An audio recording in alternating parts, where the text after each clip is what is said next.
This is Comic Geek Speak, episode 1800, Kickstarter time with Uncle Sal.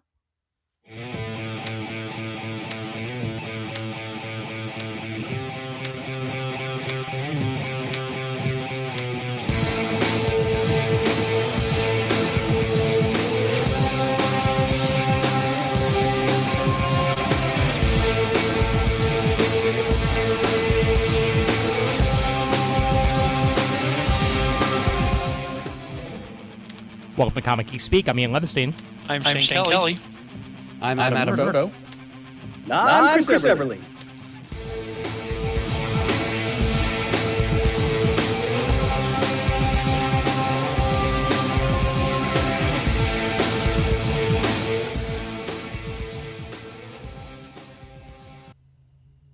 Okie dokie. Welcome one and all to the show.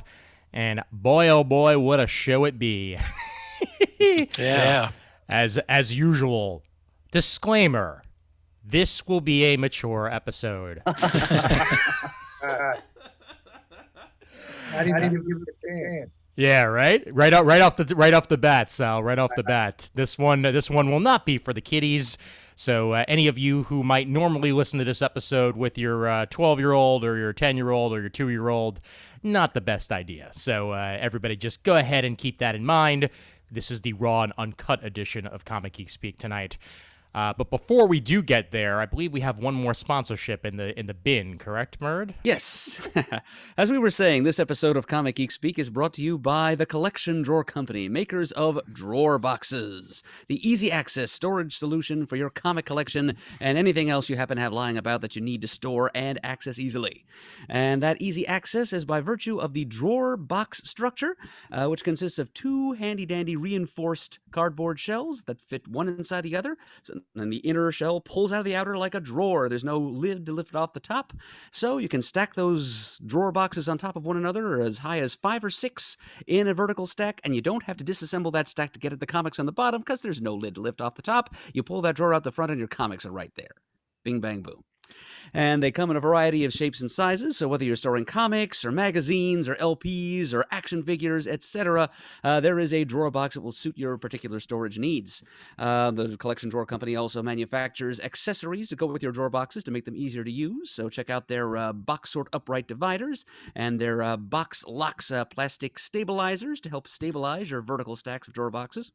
And they offer discounts on volume purchases, so if you visit their website at collectiondrawer.com and investigate their offerings, they'll be able to work with you to make a bulk sale to you in case you have a lot of traditional long boxes you need to convert into drawer boxes. They've been a friend and sponsor of ours for as long as both our companies have existed, i.e. roughly 15 years. So tap into their legacy of helping collectors make their collections more accessible and visit collectiondrawer.com today. Yes, indeed. And we thank them once again for their sponsorship. And from here, you'll be hearing their names specifically associated to Muddles until we can get you people to Muddle Murd and get those boxes into your hands. Mm-hmm. Yep. We have 2 more drawer box prize packs to give away, but if I weren't on such a darn hot streak, we'd have given those out long since. Yep. Well, thank you very much there, Murd. And we're also sponsored by you, the listeners, over at patreon.com/comicgeekspeak, up to 92 patrons and $278 per month. Very much keeping the lights on, and the spoils are yours today, people, because we've got ourselves some fancy schmancy new lights and cameras and action going today. So I'm on the new Logitech, and so is Shane. Yep. And Chris has his spoils as well. And all is well. And we figured out Murd's audio problem, so he sounds like he's right here in the room with us. Yep. Same old microphone I've been using. It's just now Zoom realizes that I'm using it. Exactly. So we're definitely doing our best to try to make this a better experience for all of you guys. And the Patreon is a excellent way of making that happen. Patreon.com/comicgeekspeak. And now that that's all out of the way, ladies and gentlemen, the one, the only, Uncle Sal. I I feel like I should come out with like a white tiger or something. I mean, if you have one handy, I mean, why not? No. Yeah, I got nothing handy anymore. I thought when you turned around, you were going to throw a bomb and Yeah, smoke. right. I was gonna come out of the floor or something. You know, nice interview, and you guys are all organized with microphones and everything, and I'm just still figuring this shit out. I'm relieved you guys are using Zoom because there's so many of these platforms now, and half of them I can't figure them out. That I was like, my God, relieved that you guys are using Zoom. Why everyone's using these other ones now? I don't understand. So, Yeah, well, I mean, we've been using Skype for years, and it just started lagging behind. You know, like it wasn't nearly as robust a platform anymore of what it used to be. And you know, we gave Zoom a go on. I mean, you were there for it for the 15th anniversary, and it just worked so well that it just made sense to continue with it. now, you guys, when you play it back, are you playing the video, or are you sticking with the voices? We're doing both. We're doing both these days. Okay. So this will be out on audio, and then we're going ahead and upload this on YouTube also. Yeah, no, you kind of drop off the video if they run into problems, but Right. Yeah, exactly. So, but I mean, we do edit those. So, I mean, if there's, if there's anything that needs to be out, I'm cool with it. I have absolutely nothing to hide. I mean, we know that by now. It's like I was saying to you guys before. I never take this for granted. I'm really grateful, for having me on and letting me, get the word out. Everybody that's ever been connected with the show, all the way back to the beginning.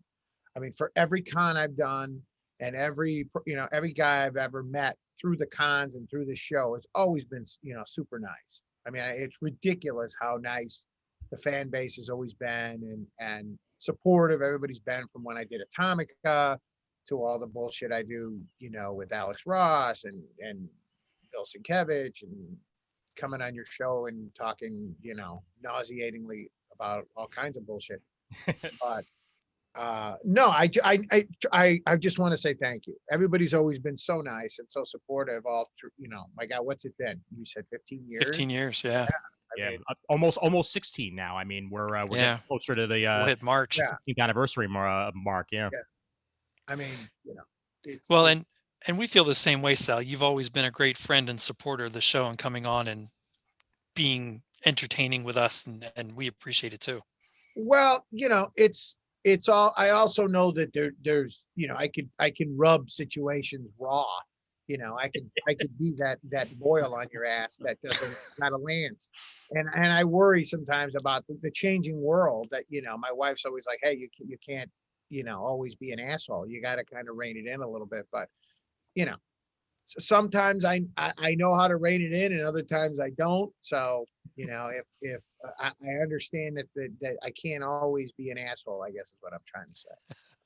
Well, yeah, but we also know that underneath the asshole exterior is that nice chocolate nougaty center that's there. Well, no, I mean, the problem with you guys is that when you guys started out, there weren't a lot of podcasts there, right. And now it's like everybody who just like doesn't have anything better to do has got a podcast.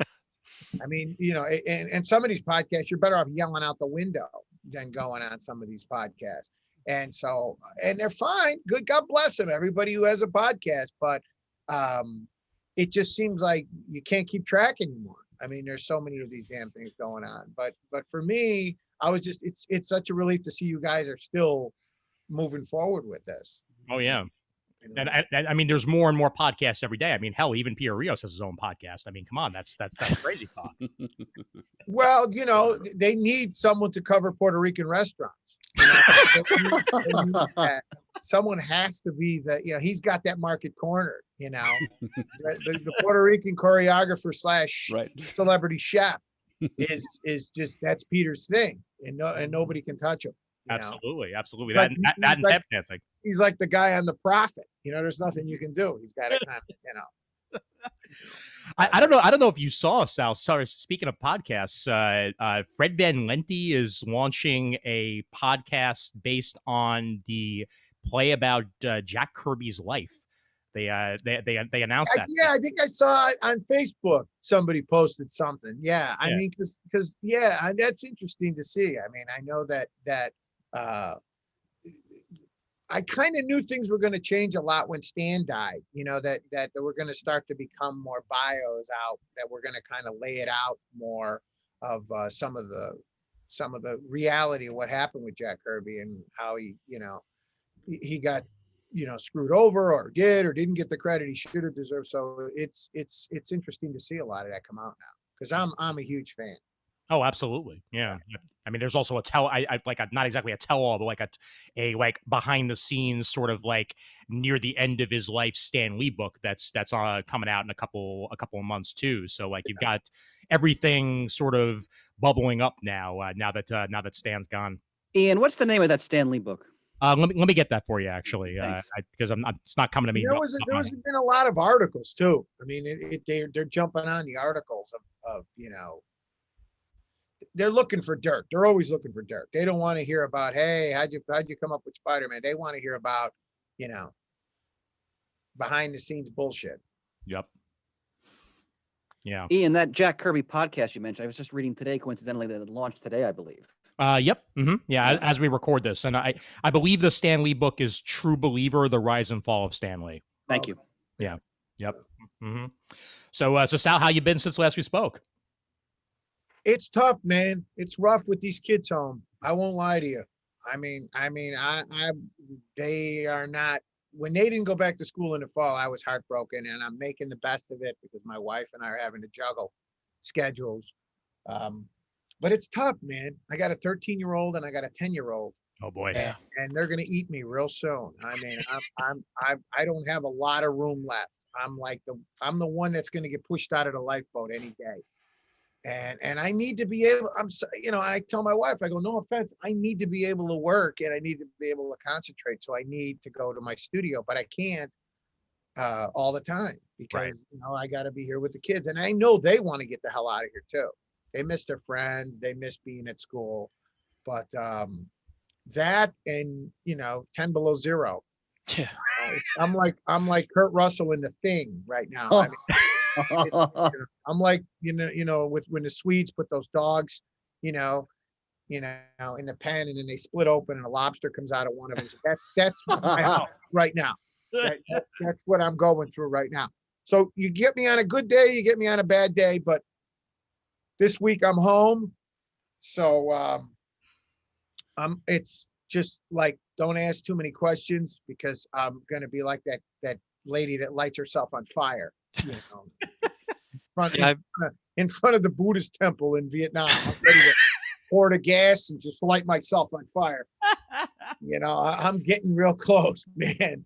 And then you factor in Kickstarter, which is that's a whole nother blister. I mean, that's a whole nother shitstorm, man. I had no idea it was going to be this much work and this much, you know, hustling and this much answering of questions and of you know, trying to, you know, do the right thing and really get out there and hustle. I'm excited about it because it's a new chapter.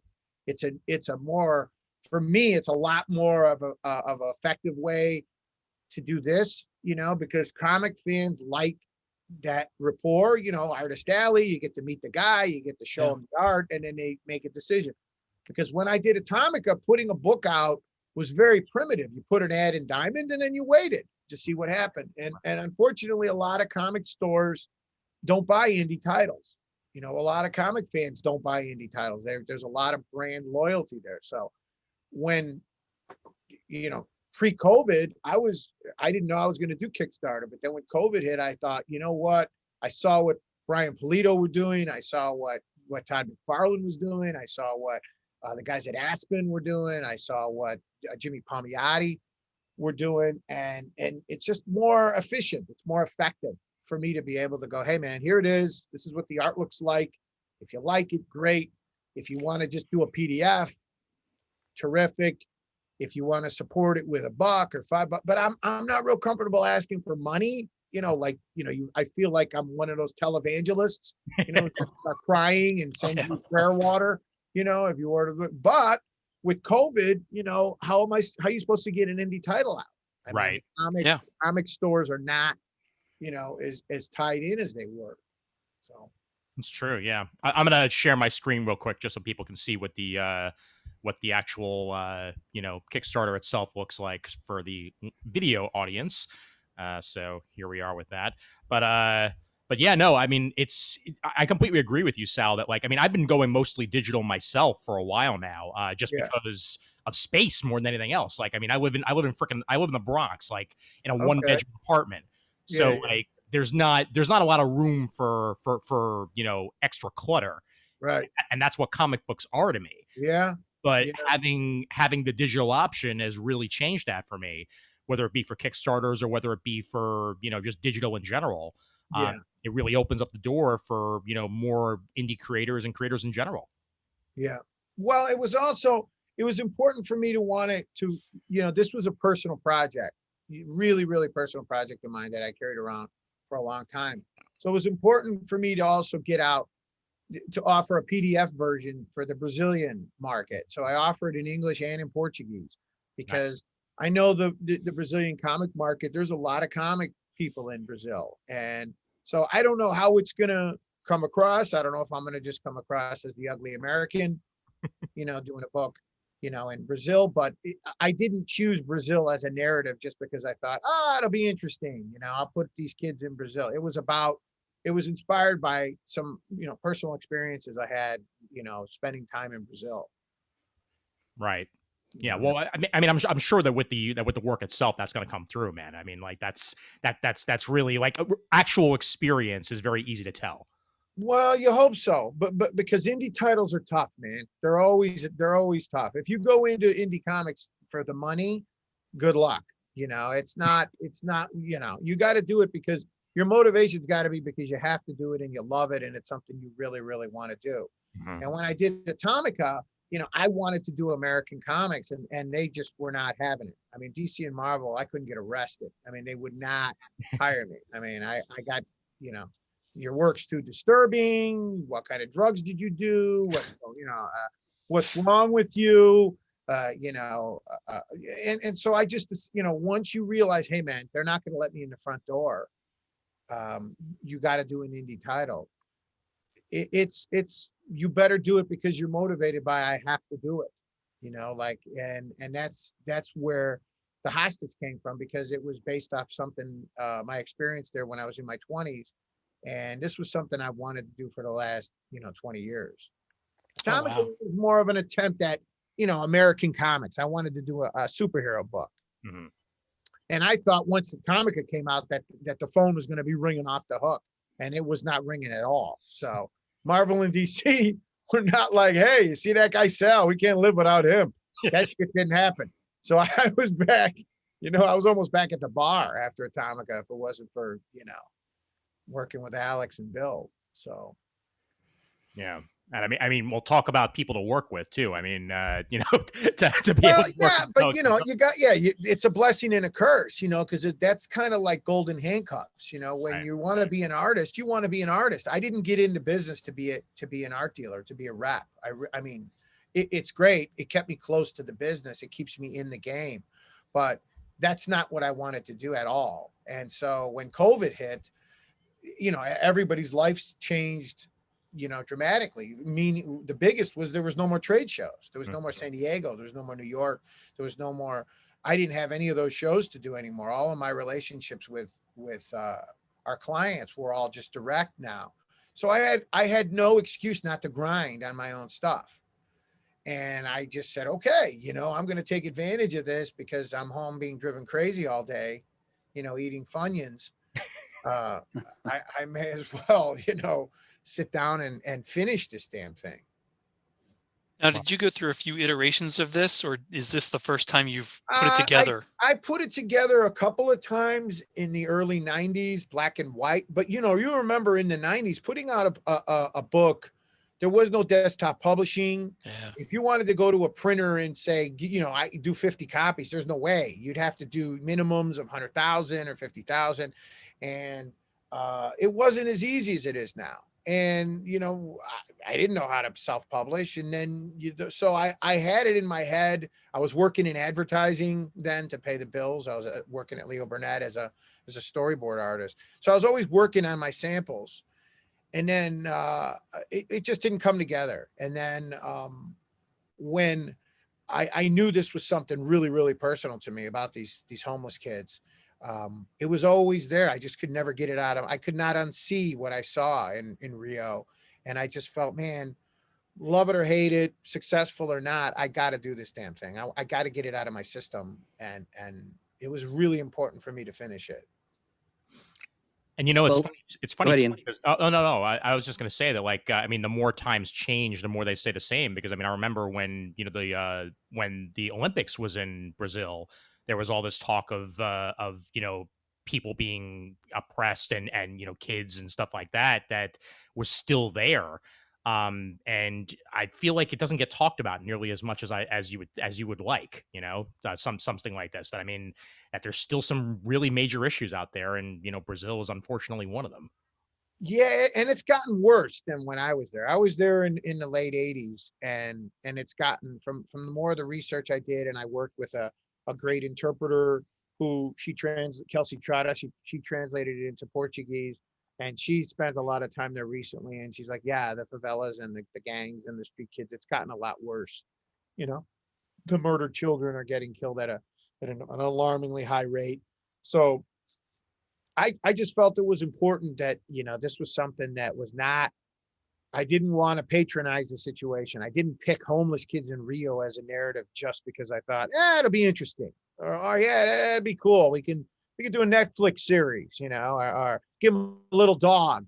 And one kid has a cat, and he has a limp and a patch over his, and it wasn't that at all. It was motivated by an original story idea that I had, 20 years ago, and I just couldn't get it out of my head. Well, I read the sample you sent us yesterday, and I want to say this is one of those compelling graphic novels I've read in quite some time. I totally see what you're saying about how personal the story is, but I mean, I think most Americans aren't really familiar with what's going on in Brazil and Rio de Janeiro, and like I've read a little bit about it in my my life as a teacher, but let me tell you, man, this is a powerful piece of work. The artwork is amazing, number one, and number two, the way you capture what those children are going through. You also really go into the brutality of the police, which is a big issue in that city. I recommend everyone check out this book. Well, I thought it was superb. It's not for everybody, I mean, but that's how my style lended to. I wanted to draw a devil dinosaur. I wanted to draw Luke Cage. I mean, I went with samples, of Iron Man, and I met with every editor, and over the years, you just finally, my style didn't fit the house style, what they were looking for. So I had to do indie stuff. So when you decide, or it's decided for you, you're going to do indie, the most important thing, in my opinion, is you got to find something that you got some leverage on. Yeah. An experience that you know better than anybody, that nobody else has gone through, because you're going to give it a personal angle now. You're going to give it a rub, and you're going to give it an approach that like is really going to have some kind of an effect on you just needing to tell that story. And I knew that, I wasn't going to get that if I did another, Captain America, or, I was going to do whatever. I mean, American superheroes are fine. That's my love. That was what I grew up with. But when, my style was just always more fucked up. So I just decided, I'm going to let it fly, because I didn't have an editor to answer to. Mhm. Yeah. And I really didn't have much of a choice in the way that I drew. I wanted to draw, in a way that got me hired. It just didn't happen. And The Hostage is whether people like it or not, I guarantee it's not like anything they've seen before.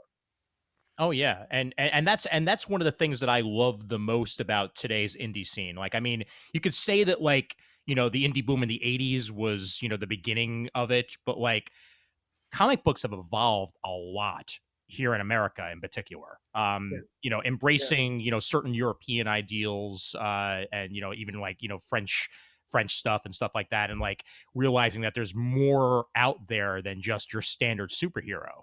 Yeah.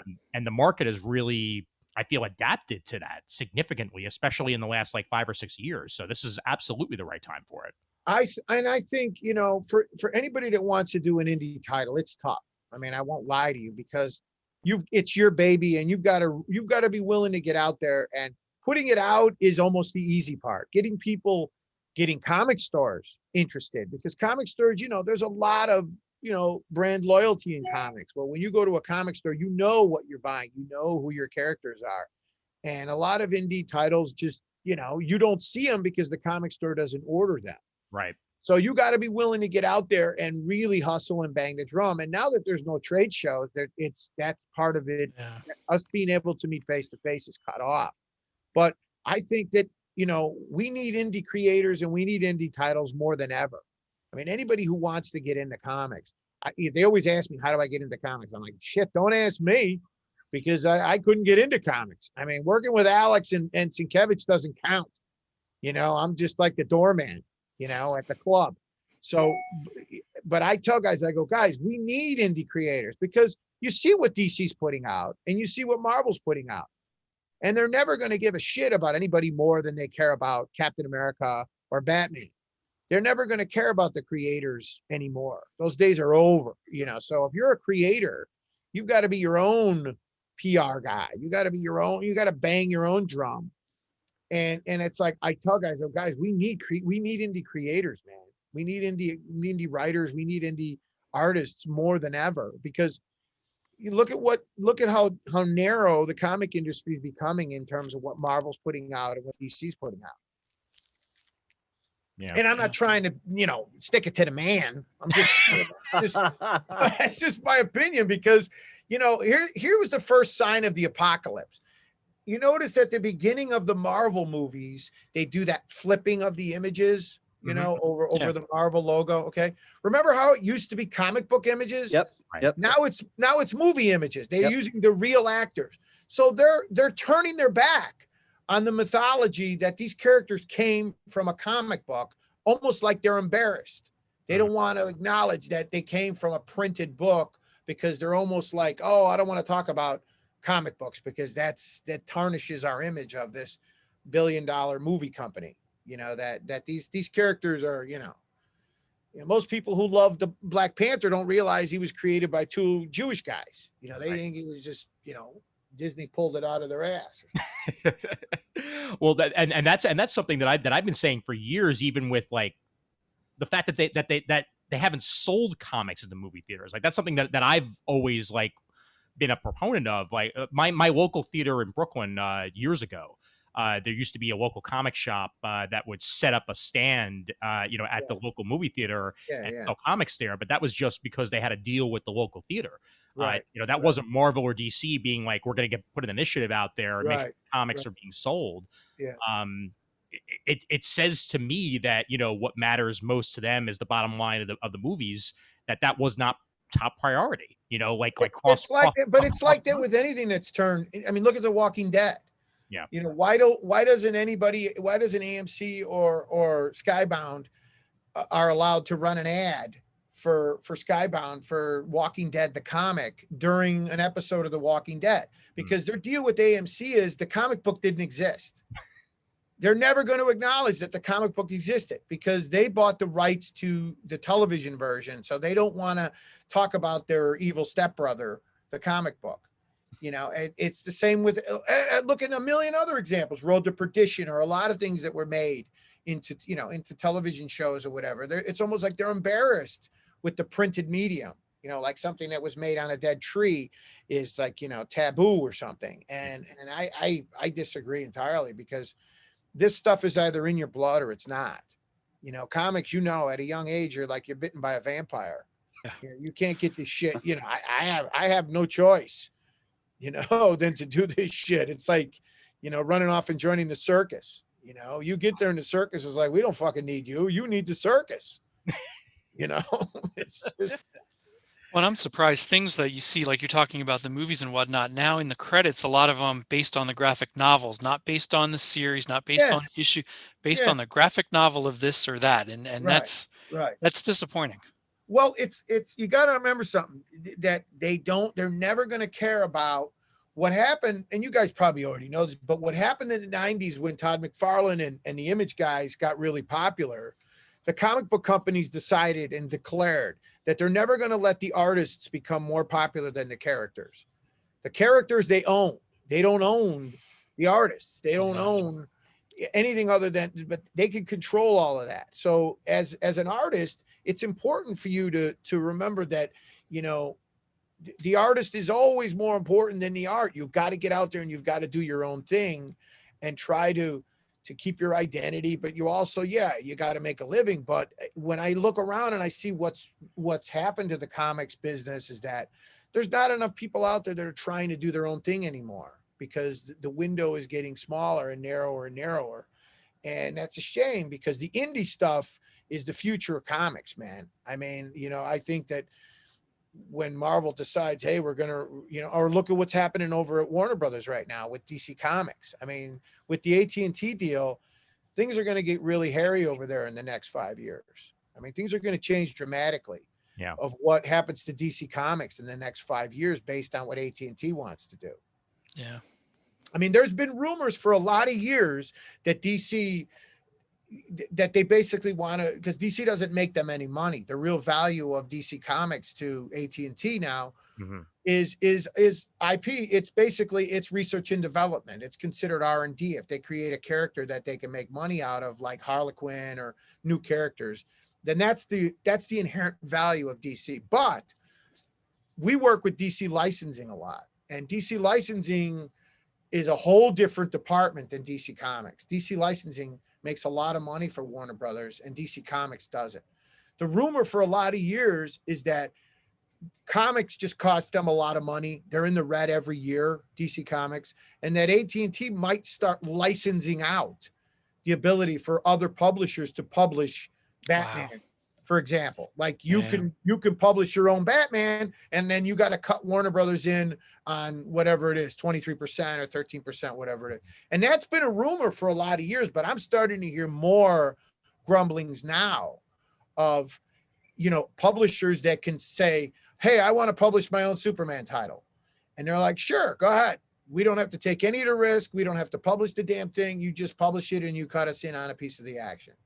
You know, it's funny. I'm immediately reminded of a story that that Jim Shooter shared on his blog years ago on how close Marvel Comics came to publishing DC Comics back in the like late 70s, early 80s.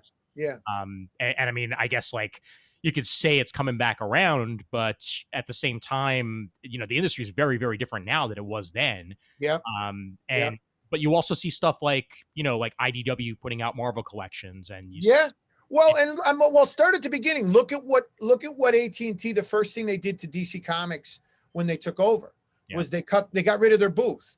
They got rid of their booth at San Diego because they didn't want DC Comics booth was way bigger than the Warner Brothers booth. And they didn't like DC Comics stealing the thunder of Warner Brothers, the company. So what did they do? They put them in the corner, all the way in the back, in the corner, as far back at San Diego as you could possibly get, to where they're non-existent now at San Diego. And they did, you know, and AT&T, I mean, and look at, you know, unfortunately I had a couple of friends that are gone, and there's a lot of good people at DC that got let go in the last 6 months. So I just think they're just getting started, in my opinion. I think you may, in our lifetime, see Marvel, you know, gobble up, or Disney gobble up, you know, DC. But look, they've been going to the Batman tit for the last 10 years. I mean, it's all Batman over there. I mean, that's their big guy. That's their money guy, is Batman. Oh yeah. You go to Europe and all they know of DC is Batman. He's way more popular than Superman or Wonder Woman doesn't even exist compared to Batman or even the Justice League. Wow. Well, who would have ever thought when we were kids that one day Disney would own Fox? Like, you know, like consolidation is real. And I mean, you know, you could say that they did it for the, you know, for the X-Men franchise, but no, they did it for a lot of franchises. They did it for the fact that, you know, Avatar is now owned by Disney. Right. Well, that goes back to old man Disney, though. He understood early on that it was about the characters. It was about the IPs. Though that's where because that's why Pixar, you know, they bought Pixar, and Pixar was happy to, you know, Steve Jobs was happy to sell it to him, because when Pixar became successful, Steve Jobs realized we're creating all these great characters, but we have no way to deliver product of these characters to the consumer. Disney has that. You know, they've got the perfect storm of create the product. They've got the media monolith of ABC and ESPN and all their networks and all their television shows to deliver, you know, the new product. Then you've got a way to put out the dolls and the t-shirts, and they've got the little girls, and they've got that market cornered. And so it's like a machine over there. Whereas they don't have that at Warner Brothers. You know, they don't have a machine that they're able to like put in, you know, how the sausage is made, where you put the cow in one end and a hot dog comes out the other end. They don't have it. Yeah. And they're trying to do that with HBO Max. Like they're trying to make that like the, you know, the sausage that they're trying to, you know, get all these parts together to combine into one. And look, it's always been this way. This is nothing new, but this is why I tell people, in my opinion, and you know, is that you gotta create your own stuff too. It's important to have something that's yours, because you know, if they screwed over Jack Kirby, and if they'll screw him over, they'll screw over anybody, as far as I'm concerned. Yeah. You know, he was one of the greatest artists of the 20th century, and he got screwed over by both companies. So as an artist, you know, if you think they're looking out for you, man, forget it. And not only that, because to circle back to talking about Kirby, and we were talking about how like the icons at the beginning of the movies are just showing the actors now. The average American moviegoer doesn't even know who Jack Kirby is. Oh, right. They don't even, they have no clue. Absolutely. I mean, a lot of people have heard of Stan Lee, but they don't even know who Kirby is. Yeah. No, I mean, there's people, I love people in comics that don't know who Jack Kirby is. You know, that the old guy is Jim Lee to them. You know, comics in the 90s are considered like the golden age to them. Yeah. Now that we're 30 years into after the 90s. Yeah. Right. Yeah, that makes sense. Yeah. You know, it's funny too. Like they just announced like a day or two ago that they're rebooting this TV show called The 4400 that was on USA Network, and our buddy Julian Lytle, you know, commented that he doesn't like to see a reboot until like 20-25 years afterwards, and someone had to point out to him that ended in 2007. So like that's 14 years ago already. Like I can't put together in my head that the 2000s were that long ago now. Yeah. Yeah, no, it's you know, it's not funny, man. You know? Well, and like you say about Disney gobbling up things, it's exciting in one ways, but it's terrifying in another way. Yeah. Because of all the consolidation, it's all coming out of one place for so many properties now. Yeah. Well, you got to think about, you know, where, you know, in 100 years, there's still going to be Spider-Man and there's still going to be Batman. But, Sure. You know, so it's great. Those characters are terrific, but that's why I'm always telling people, it's like, look, man, like Alan Moore said, you know, the audience doesn't know what they want, or they would be artists. You know, you got to show the audience what they want. You can't, you know, you got to tell them what they want. You got to show it to them. You can't just like let them tell you what they want, because the audience usually doesn't know what the hell they want. Yeah. You know, a successful show is like, it's like, you know, they don't know anymore. They, as much as they think they know what's going to make a successful television show or a movie, it's still a crapshoot.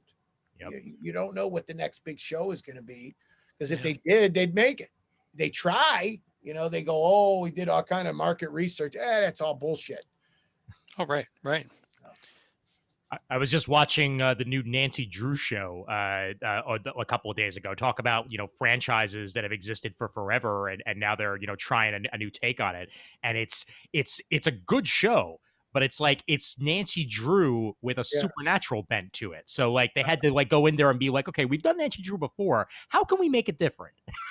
Right. Well, that's, I mean, look, they grab onto any name of anything that to try to give it a leg up, because, you know, so much of it, it's like, you know, Cedric the Entertainer remaking The Honeymooners, Right. you know, Right. or Steve Martin remaking The Pink Panther. Yep. It's like, what are you guys out of your mind? It's like, because to make a regular Steve Martin comedy, you don't have a hook. You need some kind of hook, some kind of marketing device. I mean, Kiss as musicians are like the four worst musicians ever created. But they put makeup on them and have explosions because they needed a hook. But they sounded like a high school band. You know, if you listen to them without the makeup and the explosions, I mean, they sound like, you know, my Uncle Nazy, you know, in his garage. Murd, I wanted to bring you in for a minute just because we were talking about essentially time travel. What year of comics is it for you right now? I forget. 2005. There you go. Oh God. Oh my God, that was 16 years ago. What is life? Baby, don't hurt me. No You're more. still young, Ian. You're still young. I Yeah. know. Yeah. It's just once another birthday hits, you start thinking about just how long ago Mhm. 2000. Yeah. No, I mean you don't even worry about when you get into your 50s, you hurt yourself Standing up. doing nothing. No, you don't do anything anymore, and you hurt yourself. Used to be your knee hurt. You go, what'd you do? Oh, I bumped it. Now your Yeah. knee hurts, and you go, what'd you do? Nothing. I just, That's true. I Yep. slept wrong. Yeah. You fuck yourself up sleeping. Yep. When you're younger, you couldn't hurt yourself sleeping. Yep. Now every day I wake up and I go, all right, what's gonna fuck with me today? And it drives me insane that in my head I still feel like that early 20s guy. Yeah. Yet Oh, my yeah. body is telling me, oh no. Yeah, I was trying to shovel snow the other day and I fucked myself up because Yeah. in my mind I'm 25. And I came in the house and I'm like Shemp, when you stand up and you hear that cracking, Uh-huh. And every stand up is my dad going, ugh. Right. Yeah. Yeah. Every Yeah. time I get in the car, I make that noise. Uh-huh. Or I've gotten to the point where I come in the house now and I don't even talk. I just come in and I look around and there's a lot of things I could say, but I'm like, I'm too fucking tired to argue over who put this here or Right, who's that, right. what's that doing there. I'm like, leave me alone. I just want to fucking be left. I'm like that old elephant that wants to be left alone. Just don't fuck with me. But remember, an elephant never forgets. So I'm good over here. Is how I am. I'm that kind.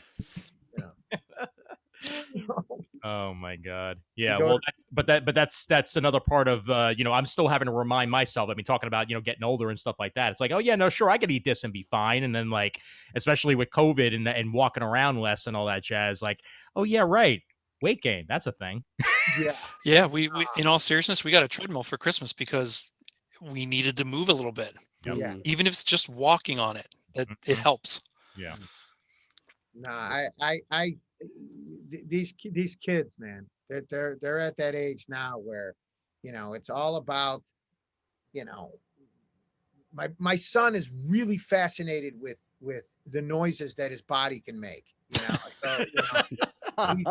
He's endlessly enamored with aggravating me by farting and burping and then saying excuse me on purpose. And I'm trying to remember how fucked up I was at that age and not get mad about it.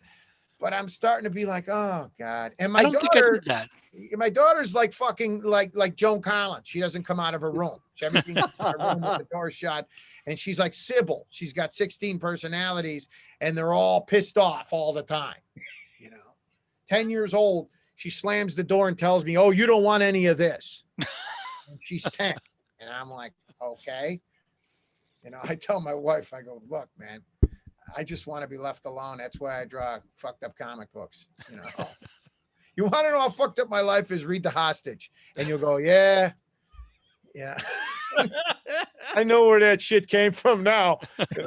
Suddenly it all makes sense. It all makes sense. You pour your heart out onto the page. But I mean, going back to The Hostage for a minute, man. I mean, so far so good on the Kickstarter because I'm looking here and your goal was 25 and you're at 38. Yeah, no, well, I'm thrilled. I mean, I really went into it with no delusions of how hard this is. It's tough. Anytime you're going to do Kickstarter, it's tough because Kickstarter, anybody that wants to do it, I recommend it. But the first thing you got to remember is it's all about order fulfillment because you're not going to get a second chance with Kickstarter. I mean, I know I have sponsored Kickstarters and gotten screwed over or never saw the item or, Yep. The artist, moved to Alaska or, got hit by a car or whatever the fuck it was, it didn't happen. And the first thing Kickstarter asks you is, hey man, how is this order fulfillment? And so I'm fortunate. I'm working with Chris Roop at Roop's Comics, who does the stuff for Aspen. So the book was completely done before I even started the campaign. Oh, that's awesome. That was the mistake I made with Atomica because when you're not completely done, you're now you're pissing away a lot of time promoting it, and then you fall behind. And comics fans don't want to know your problem. They don't want to know why it's late. They don't care why it's late. So I said, man, I'm not doing a thing until it's like completely in the pipeline. But then you got to get out there and hustle. And we only asked for a certain amount to get it printed as a hardcover. I wanted to do a hardcover, slipcase and print it really well. And we got that. So, but then, you want to do more because you have to offer stretch goals. I didn't know a lot about this, but the stretch goals are important to people on Kickstarter. So Alex was nice enough to do a piece, and Bill Sienkiewicz did an amazing piece for me. Awesome. And Jeff Darrow did a really nice piece. Jeff's a great guy.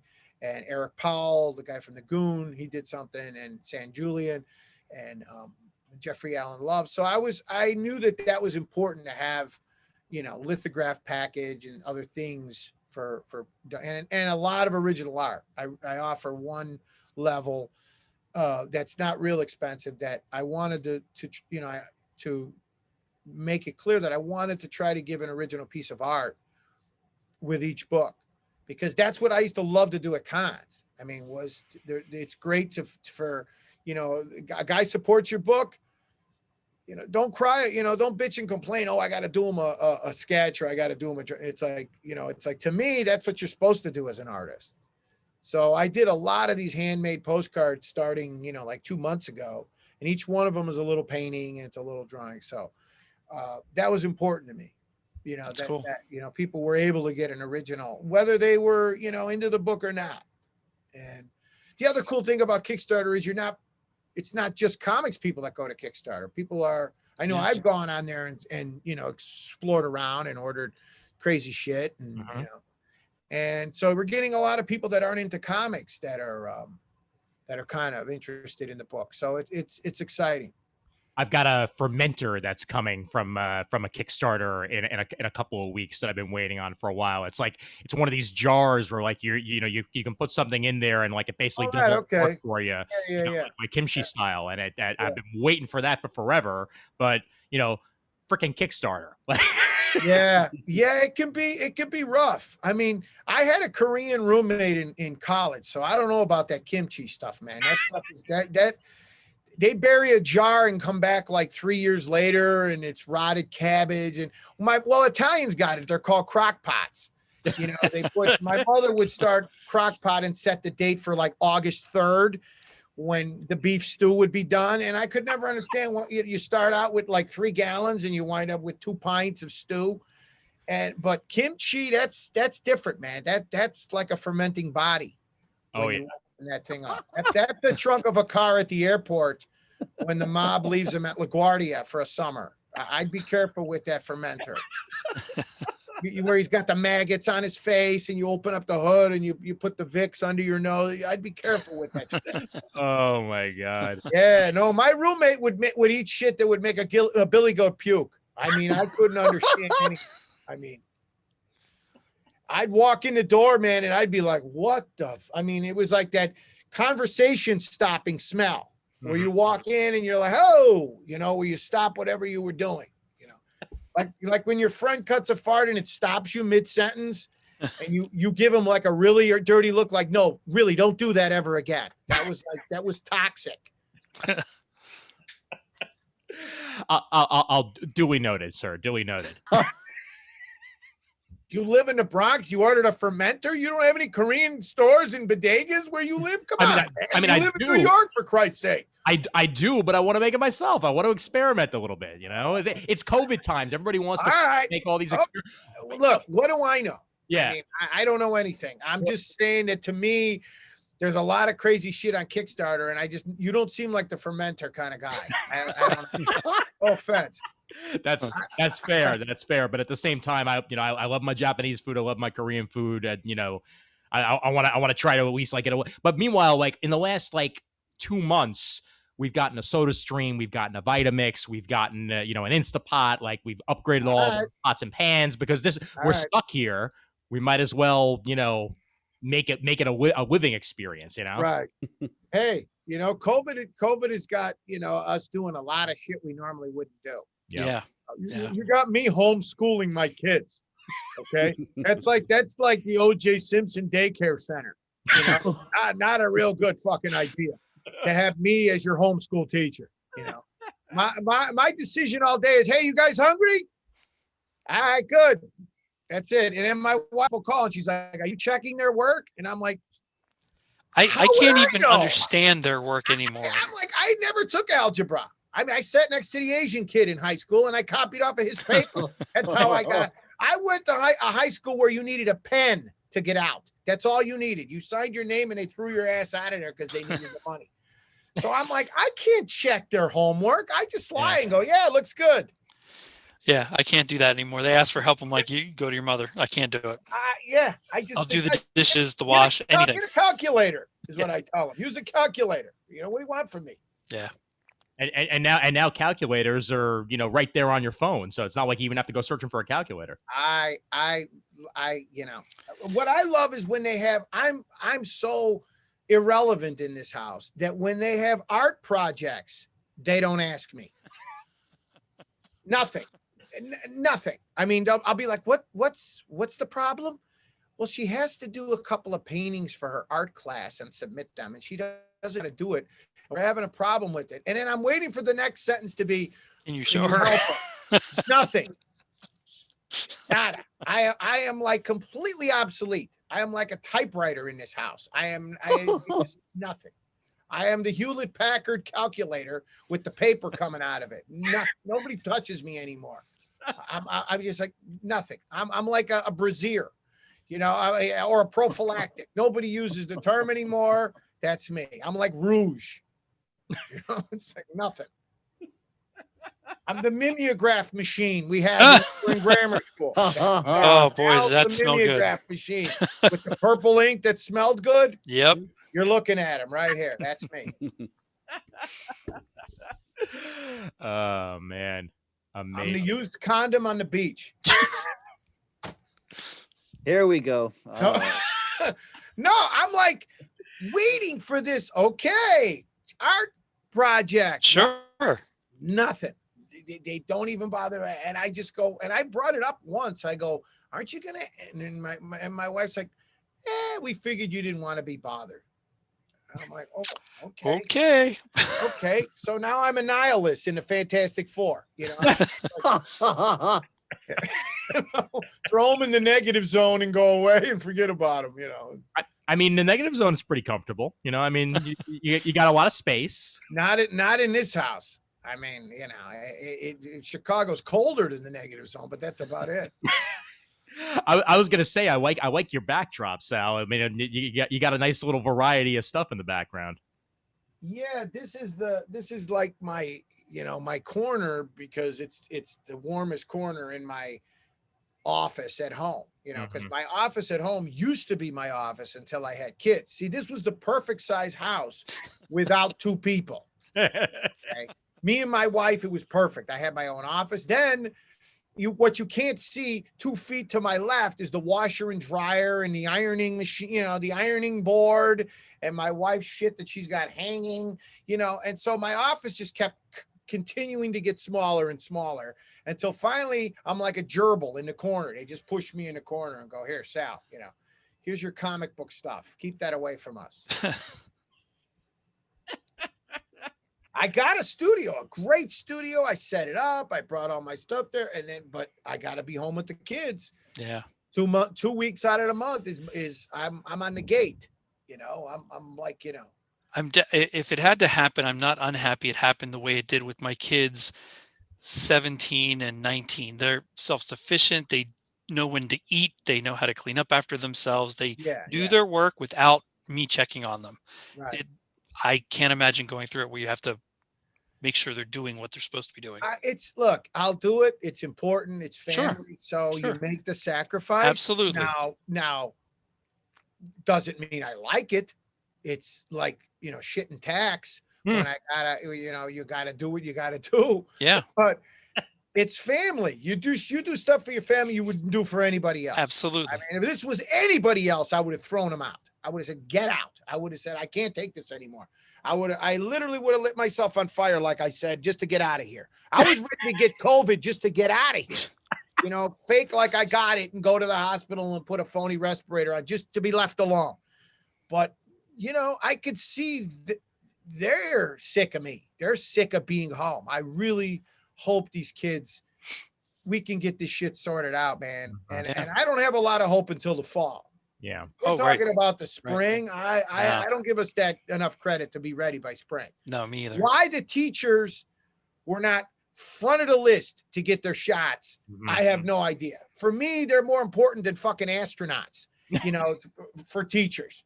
I mean, fuck going to the moon. I need my kid to go to school as far as I'm concerned. The same with the guys at the grocery store.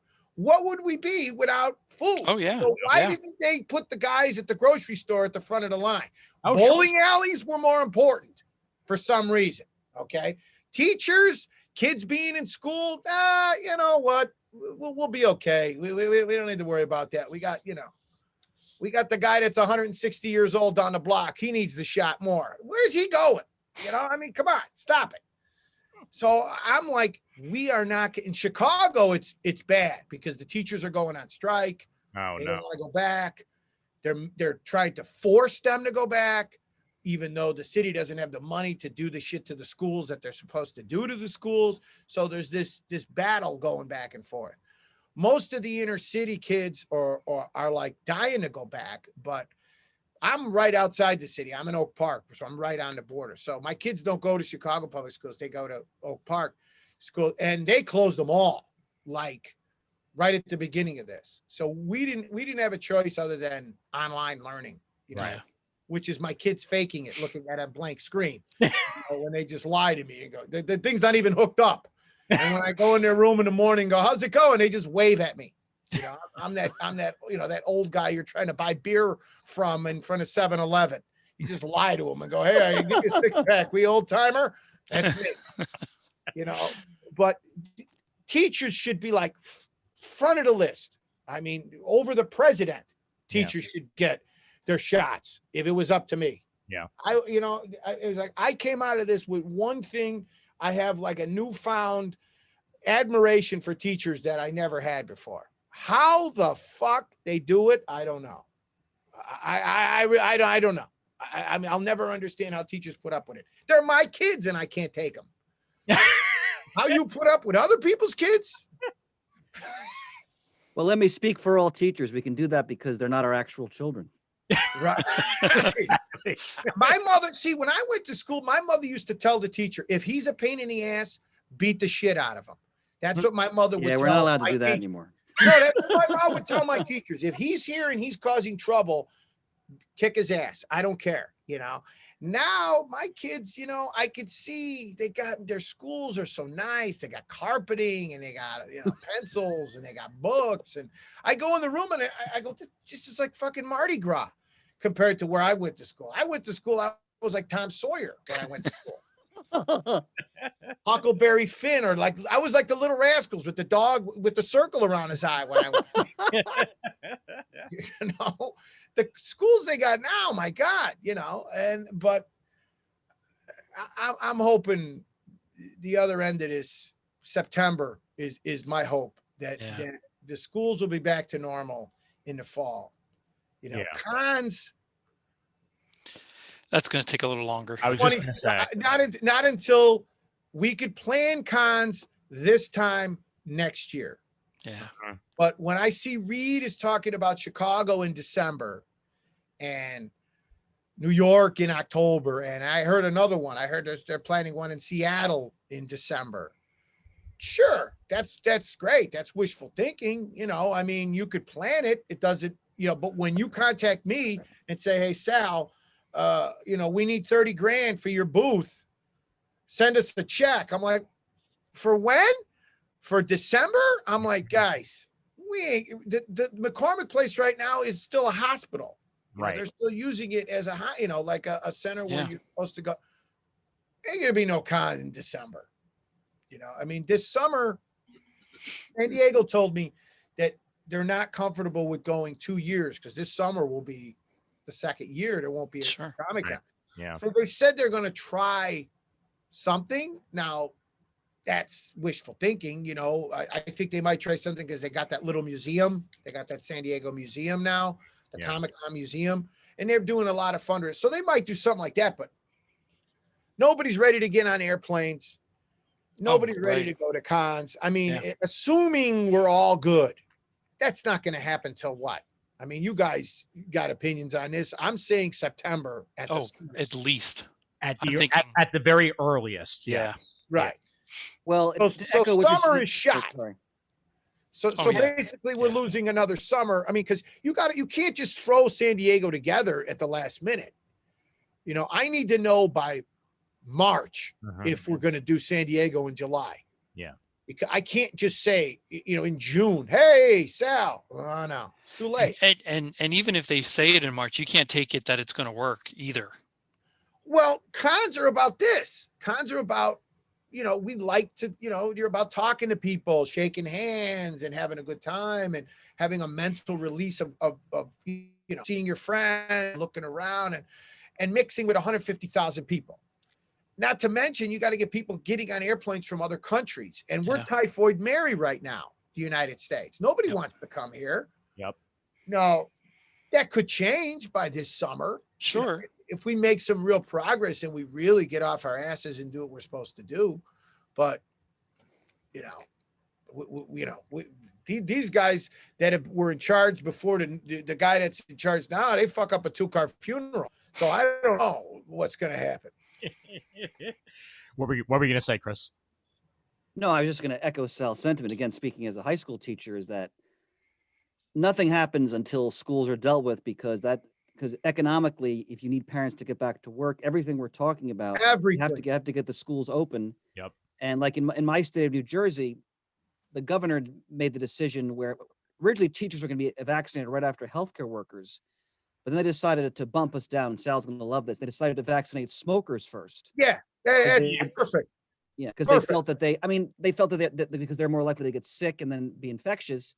Right. My response to that was, okay, I kind of understand that, but being both a parent and a teacher, the damage that's been done to this generation of kids is frankly incalculable Right. on so many different levels. Right. And when this is all said and done, kids will be out of the school for about a year and a half. Yeah. So No, I mean, as a country, there's nothing worse and there's nothing more embarrassing to the rest of the planet than the fact that our kids are going to be out of school for over a year. Mm-hmm. I mean, that's inexcusable as far as I'm concerned. That is a fuck up of biblical proportions. Yeah. You know, I mean, and it's like, why teachers are not like, because like you said, everything is related to the schools. I mean, the economy, look at all the kids that literally rely on going to school for their meal that day. Yeah. For their Yeah. breakfast, for their lunch, their Right. school program, there's the food they get at school. Parents being able to can't go back to work, daycare, all the other things that are involved. And like you said, the kids not being able to have that exchange with their friends and everything else. I mean, it's like, to me, the harm is like, you know, I'm hoping that once they get back in the groove, you know, it'll Yeah. sort itself out. Right. Yeah. And, Well, and I'm glad with the way my kids are. Their schools, when they're in session, they're changing classes like they were there. They're live with the teacher. They're teaching on class, so at least that's something. Versus other schools I've heard where it's just handing out assignments and you're kind of on your own. There's a little bit of time that you could talk to them, but not like changing classes every day. Right. Now, again, right. my kids are older. When they're on their off hours, they're doing what we're doing. They're Zooming, they're Skyping, they're playing Right. video games, but they're video chatting. They're seeing their friends on a regular basis in a way that we never could 20 years ago. And Right. younger kids probably don't do as much as what my older boys do. Yeah. So they're okay. That doesn't mean I wouldn't like them to be in a more normal setting, but Right. they're okay. well, I think we also have to consider, and I'm happy to go in a political direction because that's a big part of how I look at the world. But the fact that everybody's on screens constantly, granted, I'm Anthony DeLupe, and I think is a terribly negative thing in many ways. I see it with my own family, and there's an addictive quality to that I think is going to be an issue too when Yeah. it comes time to go back to school and kids have to withdraw from being on screens Yeah. Sure. constantly.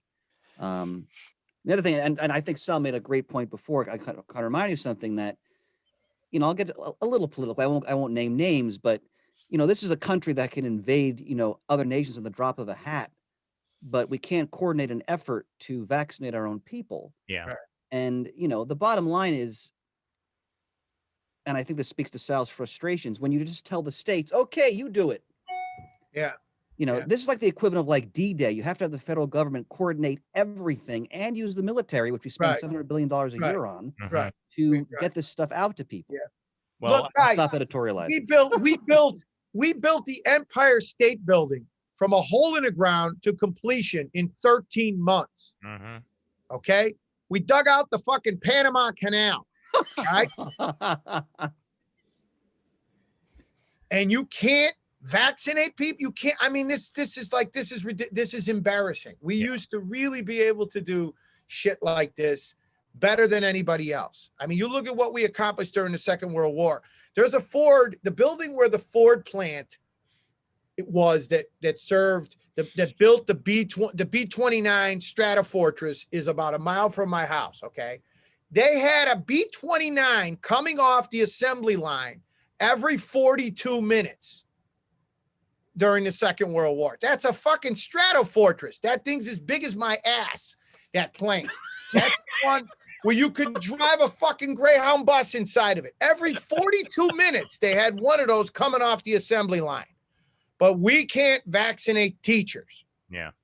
Well, I mean, the one benefit, not the one benefit, but I mean, New York's been, a double-edged sword. Like, I mean, we shut down and we've been shut down, but at least the vaccine rollout, like 1B was teachers here in New York City. So now teachers and school workers can get vaccinated when they need to. Right. My girlfriend just got her second round yesterday.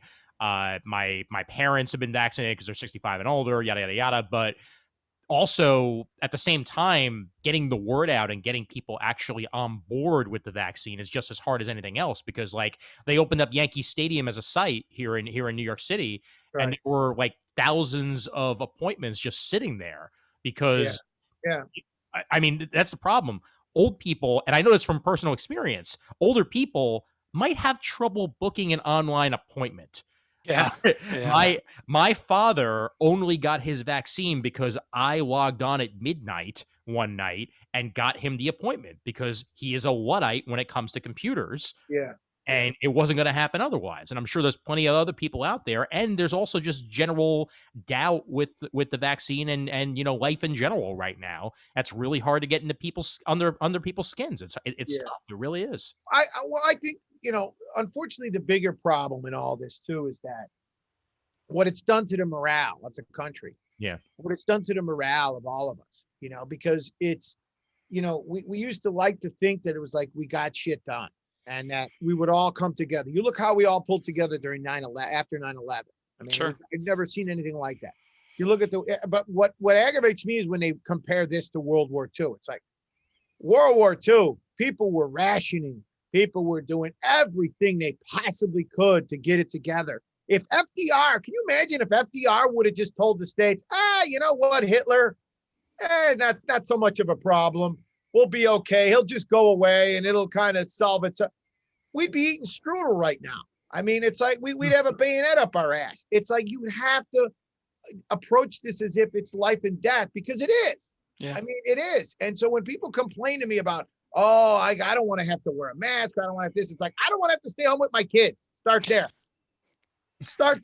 It's like having an exorcism every day over here. So I'm like, what they should have this vaccine at every Starbucks, every Walgreens, every CVS. They should make it to where they have vans going around into inner city neighborhoods. This should be like all hands on deck with this thing.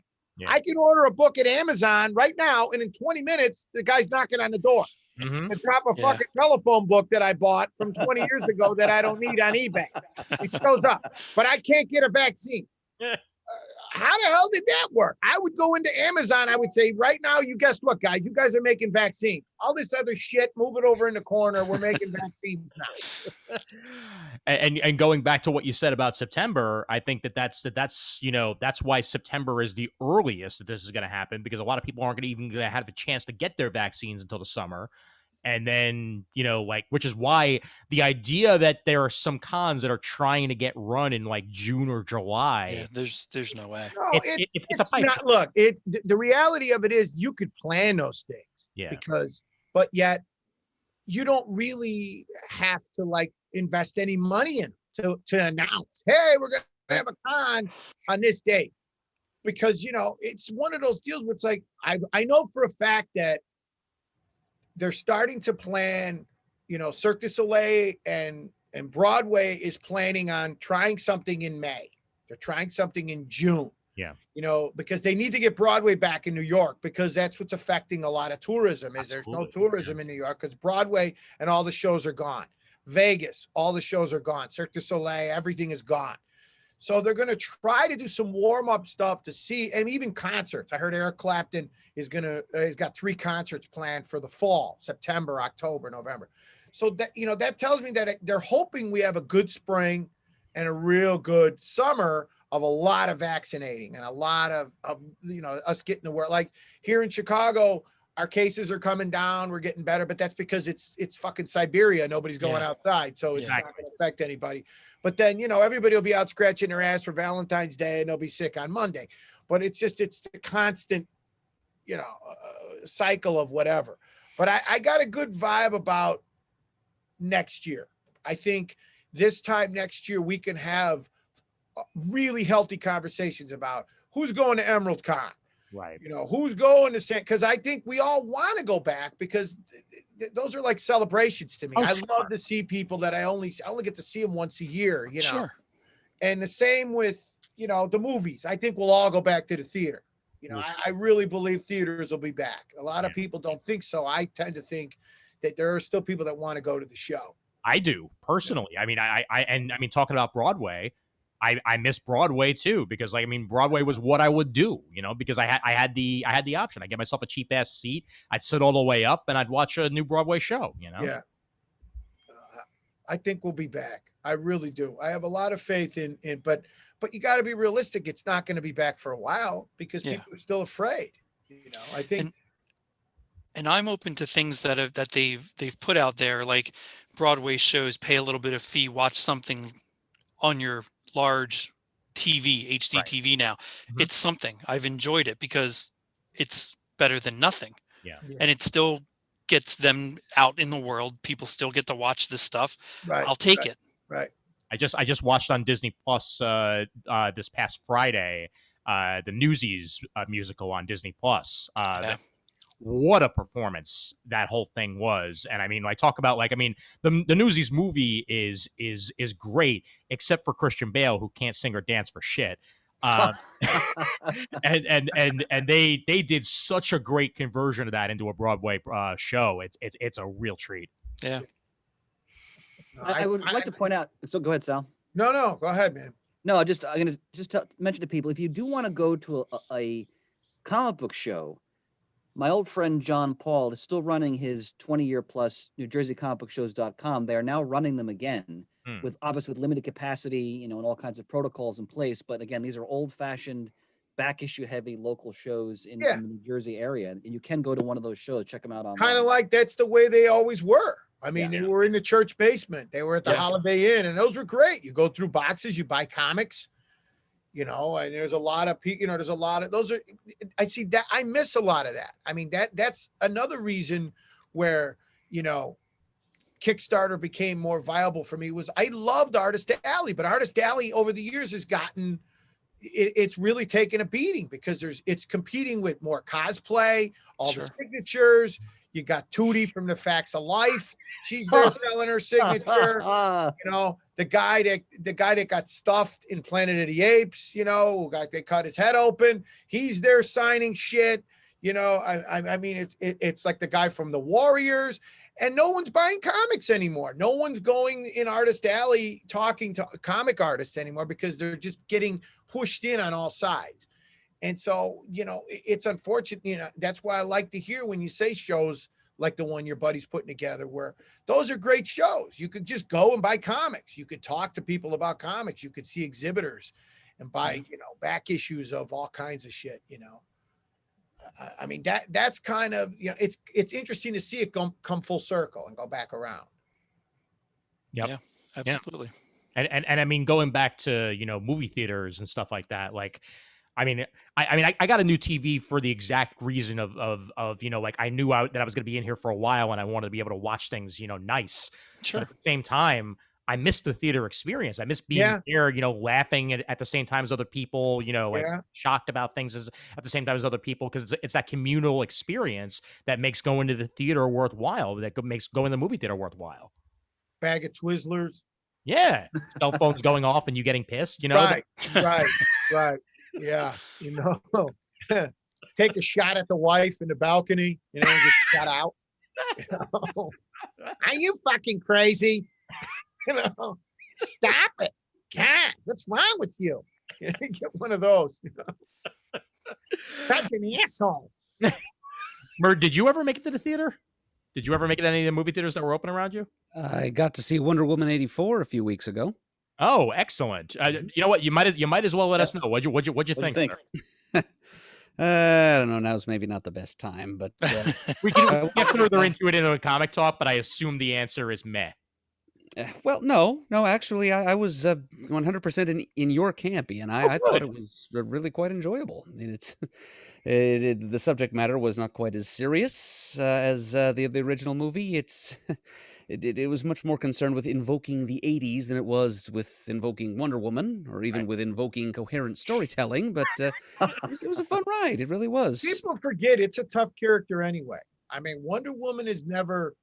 I mean, it's great that the first one did well, but Wonder Woman is not, for as much as people claim to love Wonder Woman, it's never sold well for DC. Right. And when Alex did those Treasury books, the Wonder Woman book was the one where the sales were like, they plummeted. Really?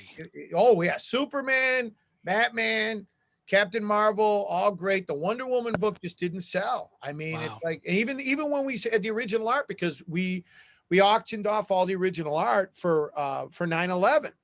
And it didn't do well. It because the character, DC always tells us Wonder Woman doesn't sell. So, I mean, the fact that the like you said, that the first movie did so great, and that the second movie, even though it got the lesser reviews, still did really well. Release wise, it was the largest release that any movie has had during COVID. The most amount of people going. There's some good stuff, man, but there's a lot of dogs on Netflix now. I mean, some of these releases, like that Denzel Washington movie with the guy from Queen. I watched this week. Oh, that was a snoozer. It's a dog, but yet the one News of the World with Tom Hanks was terrific. If you haven't seen that one, No. I highly recommend that one. Promising Young Woman is a excellent movie. That I heard. The one with Tom Hanks is really good. It's the guy that directed the Jason Bourne movies. It's called News of the World. Huh. Tom Hanks is, tested. Oh, that's a Western. Yeah. It's a Western, but it's really good. I went, Tom Hanks is like Spencer Tracy. He's good in everything. God. Yeah. And you forget you're watching a movie 10 minutes in. Yeah. And yet I thought, my God, with the guy from, Rami Malek and the cast, and Denzel Washington. That was disappointing. Man, I was Really done. disappointing. I mean, it was just kind of like, man, okay. But, I no thanks. I turned to Netflix, for Secret Weapons of the Gestapo or something. I was watching at 2 in the morning, one of those History Channel, the submarine they find buried or some bullshit. And you get to the end and it's not a submarine. It's just some guy's house. I mean, on the bright side, at least you don't have to, worry about spending theater money to see bad movies anymore, because like they're all getting released to HBO Max or Amazon Prime or Netflix. So it's weird because here in Chicago, there's a lot of shit we can't get. We can't get Disney Plus.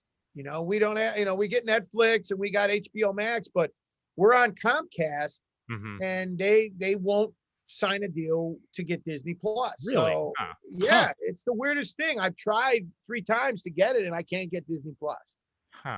Interesting. Everybody's talking about Baby Yoda. I have no idea what the hell they're talking about. I'm like, I don't know what the fuck you're talking about. Do you have Hulu by any chance? I think so, but every time I put in Disney Plus, they're like, no, it's not available on this system. Or that's annoying. your package or whatever the hell it is. Yeah, that sucks.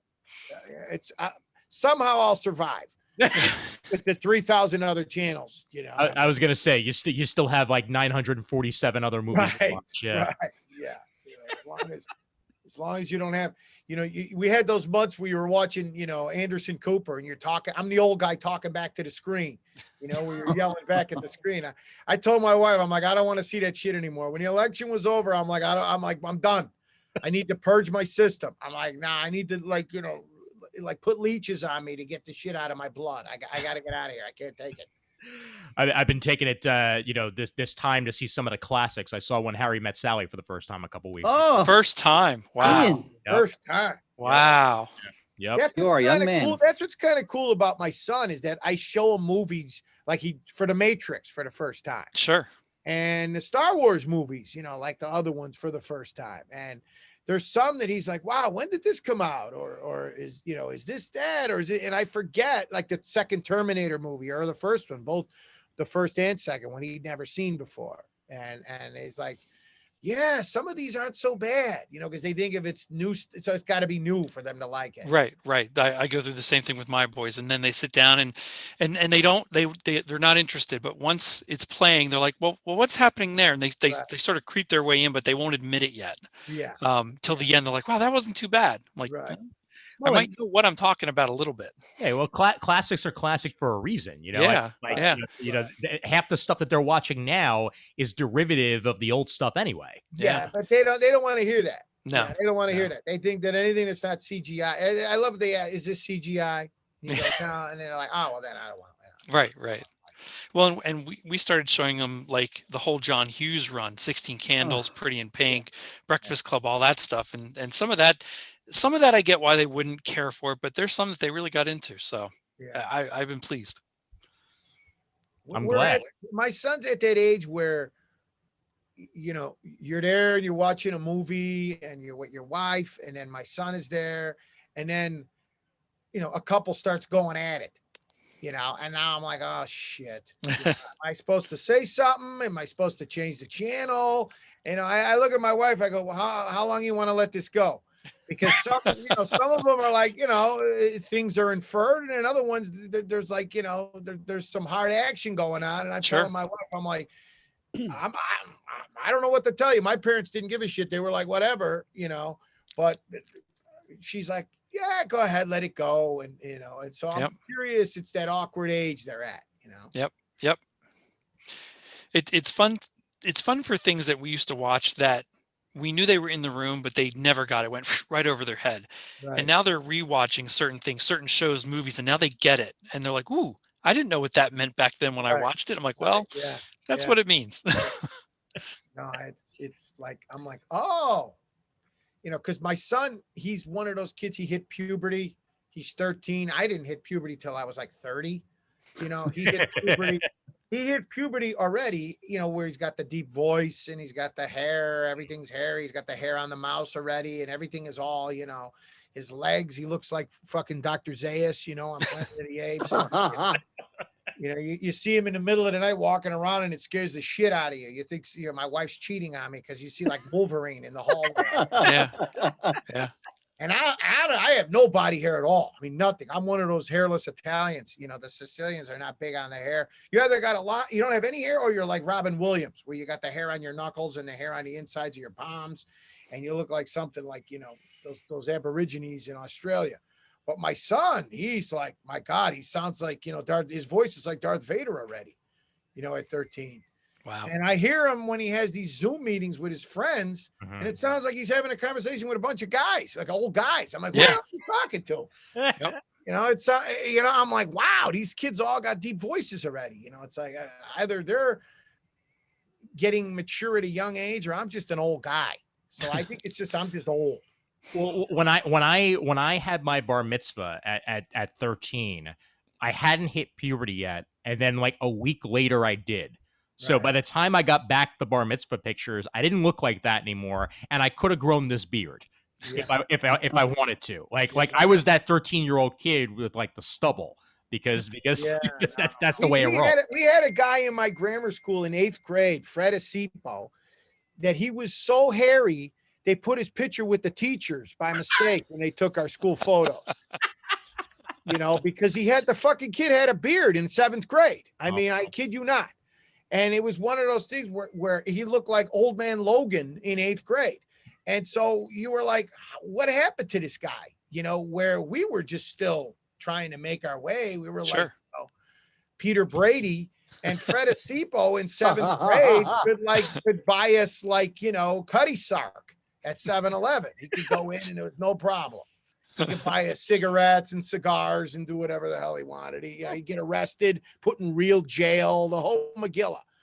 Whereas, you know, my son, but he's also, the downside is you also get all those smells.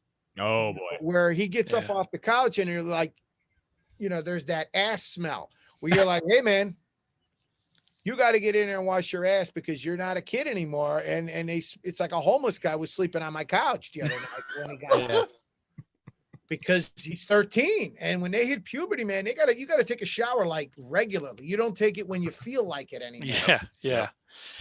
And add like playing sports to that. Right. Well, which They mine take did. their shoes off and you're like, Yeah. oh, Yeah. you know, you make that noise when you smell the shoes off. You go, what is that? Yep. You know, it's like vinegar. Something died. Yeah.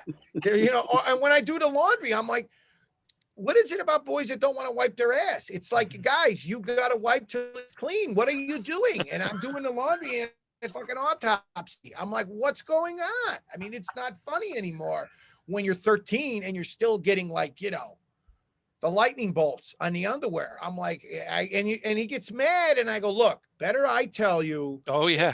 Than your teachers tell you, hey man, you stink. Or your friends. Yeah. Right. Because I went to the public schools where the teacher would tell you, hey, you got to take a bath. Mm-hmm. You know, you give me a note to take home to my mother.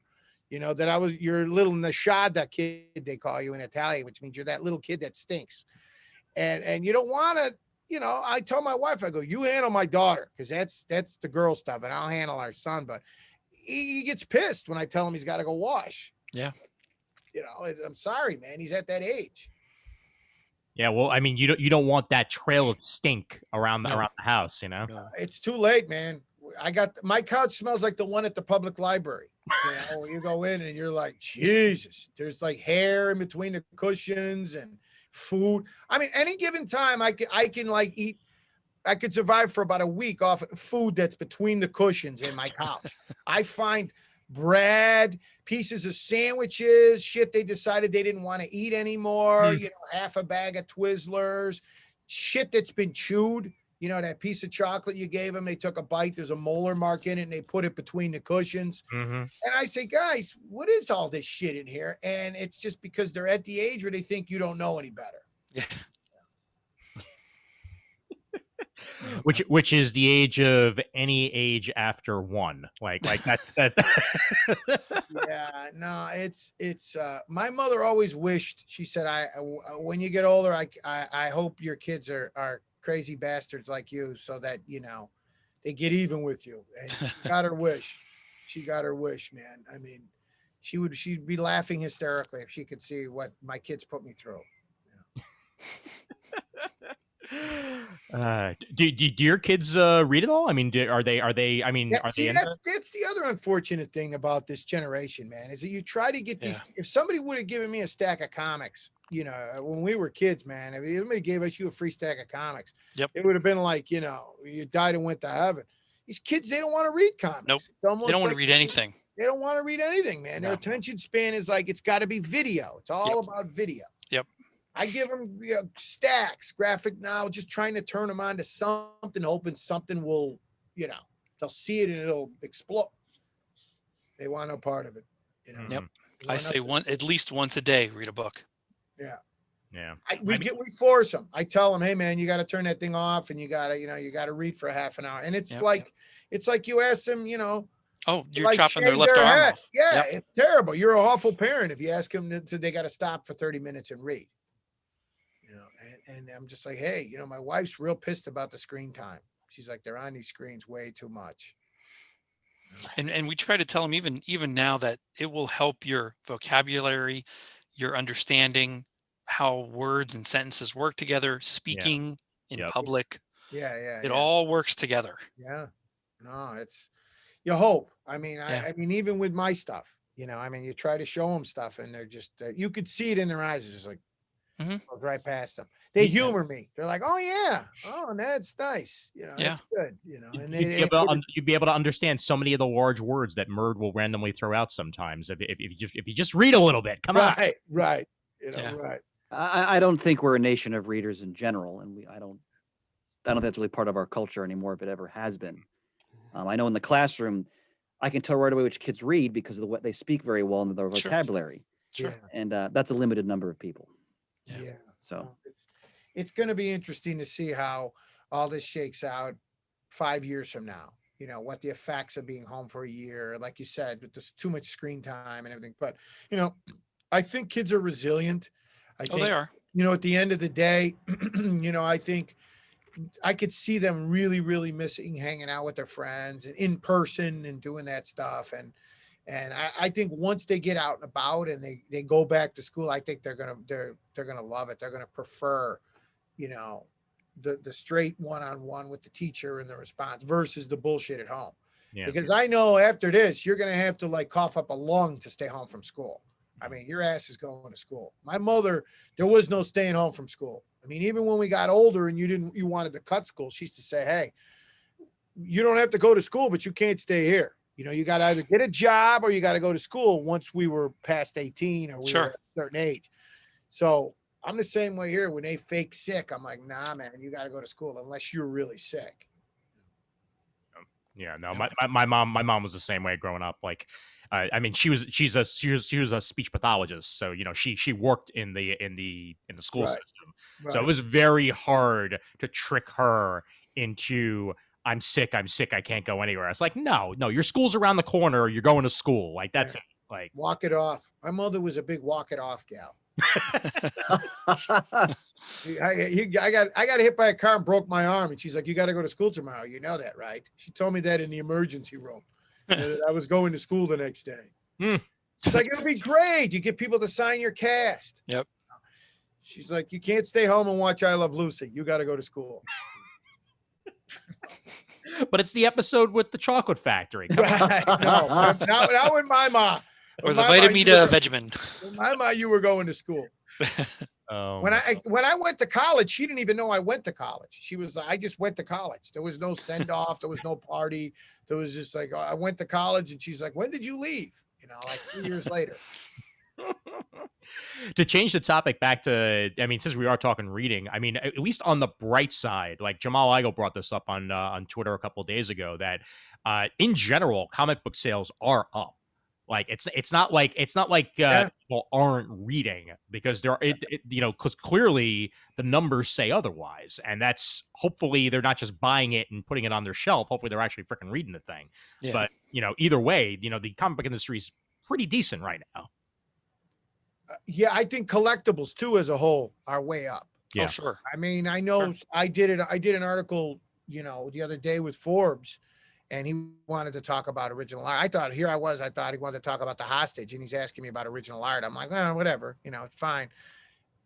Way up, because the people that want to, you know, and I worked in the service industry for 12 years. So I was a bartender. So my heart goes out to the people in restaurants and bars that are losing their jobs and losing their businesses and everything else. But I'm fortunate in the sense that my job, I didn't, you know, it went on as business as usual, because a lot of the collectors, a lot of the art buyers, they're still out there. They're still working. And they're not going to cons. They're not going on vacation. We're not spending as much money because we don't have the options we had before. And so the art market is really healthy because the stock market is very cyclical. And a lot of people who are afraid of the stock market will invest in original art. Original art, not just comic art, but original art in general, sales are way up. Collectibles are way up. I mean, posters and websites, any one of them will tell you. And I think a lot of that is devoid of the cons. There's no cons. There's no trade shows. We're not out shopping. I mean, I know, I mean, you know, there's no vacations. You can't go to sporting events. You can't go to, you know, Broadway. You can't go. So we're doing really well, but we also, you know, we're not spending as much. When you do cons, you're spending a lot more money. So it's kind of, the numbers are a little slanted, but everyone I've talked to and every article I've read, it kind of follows suit that, yeah, comic sales are up. I think maybe some of that has to do with, we're home more. We need stuff to read. Right. Sure. We need more Yeah. entertainment. I mean, I don't know how you guys, are you buying more books now since in the last year? Do you find buying more titles or no? No, but I'm trying to catch up on things I've bought previous years. Yeah. But that's just me. Yeah, I've been, I mean, again, I mostly buy digital at this point, but I have been, like whenever there's a sale on Comixology, rather than buy, one thing, I'm buying 7 things, because like, the price is right. And they're books that I've been waiting for, and I'll go ahead and do that. Plus with stuff with, Universe and Marvel Unlimited and all that jazz, like there's always something new to read. And I've been doing my best to try to read at least 1 new thing, 2 new things a week because they're there, I'm buying more trades, and I've talked about this on the show before. I'm moving more and more away from a lot of the Marvel and DC properties because I'm getting tired of the resuscitation or regurgitation of the kind of the same storylines, and I'm moving more and more into indie stuff, frankly. Yeah. Or following certain writers like we've talked about in the show many times. So more, I think, quality over quantity at this point. Yeah. It's tougher for me because I really like that going to a comic store experience to buy stuff. I like the textile feel of the comics. I've tried the digital comic stuff and I can't do it. I'm not a big digital comics guy. And I like to just kind of let the art kind of direct me. I mean, I'll admit a lot of times I'm not even really into the story half as much as I am into the art. If I see a book and it looks cool, I'll buy it. I don't even really need to know what it, I'll flip through it a little bit because I got burned a lot as a kid of all those great Gil Kane covers that had horrible inside. Where monsters dwell, and you buy it because it's got this amazing Gil Kane cover inked by John Romita, and you flip it open and Submariner's got red hair. You're like, red hair. Yep. Why in the hell did this happen? Because Marvel was great at putting these, even like Kid Colt or, all these Westerns, they put brand new Gil Kane, Herb Trimpe, Marie Severin covers on them that were like content from the early 60s. So you open it up and you just need to flip a little.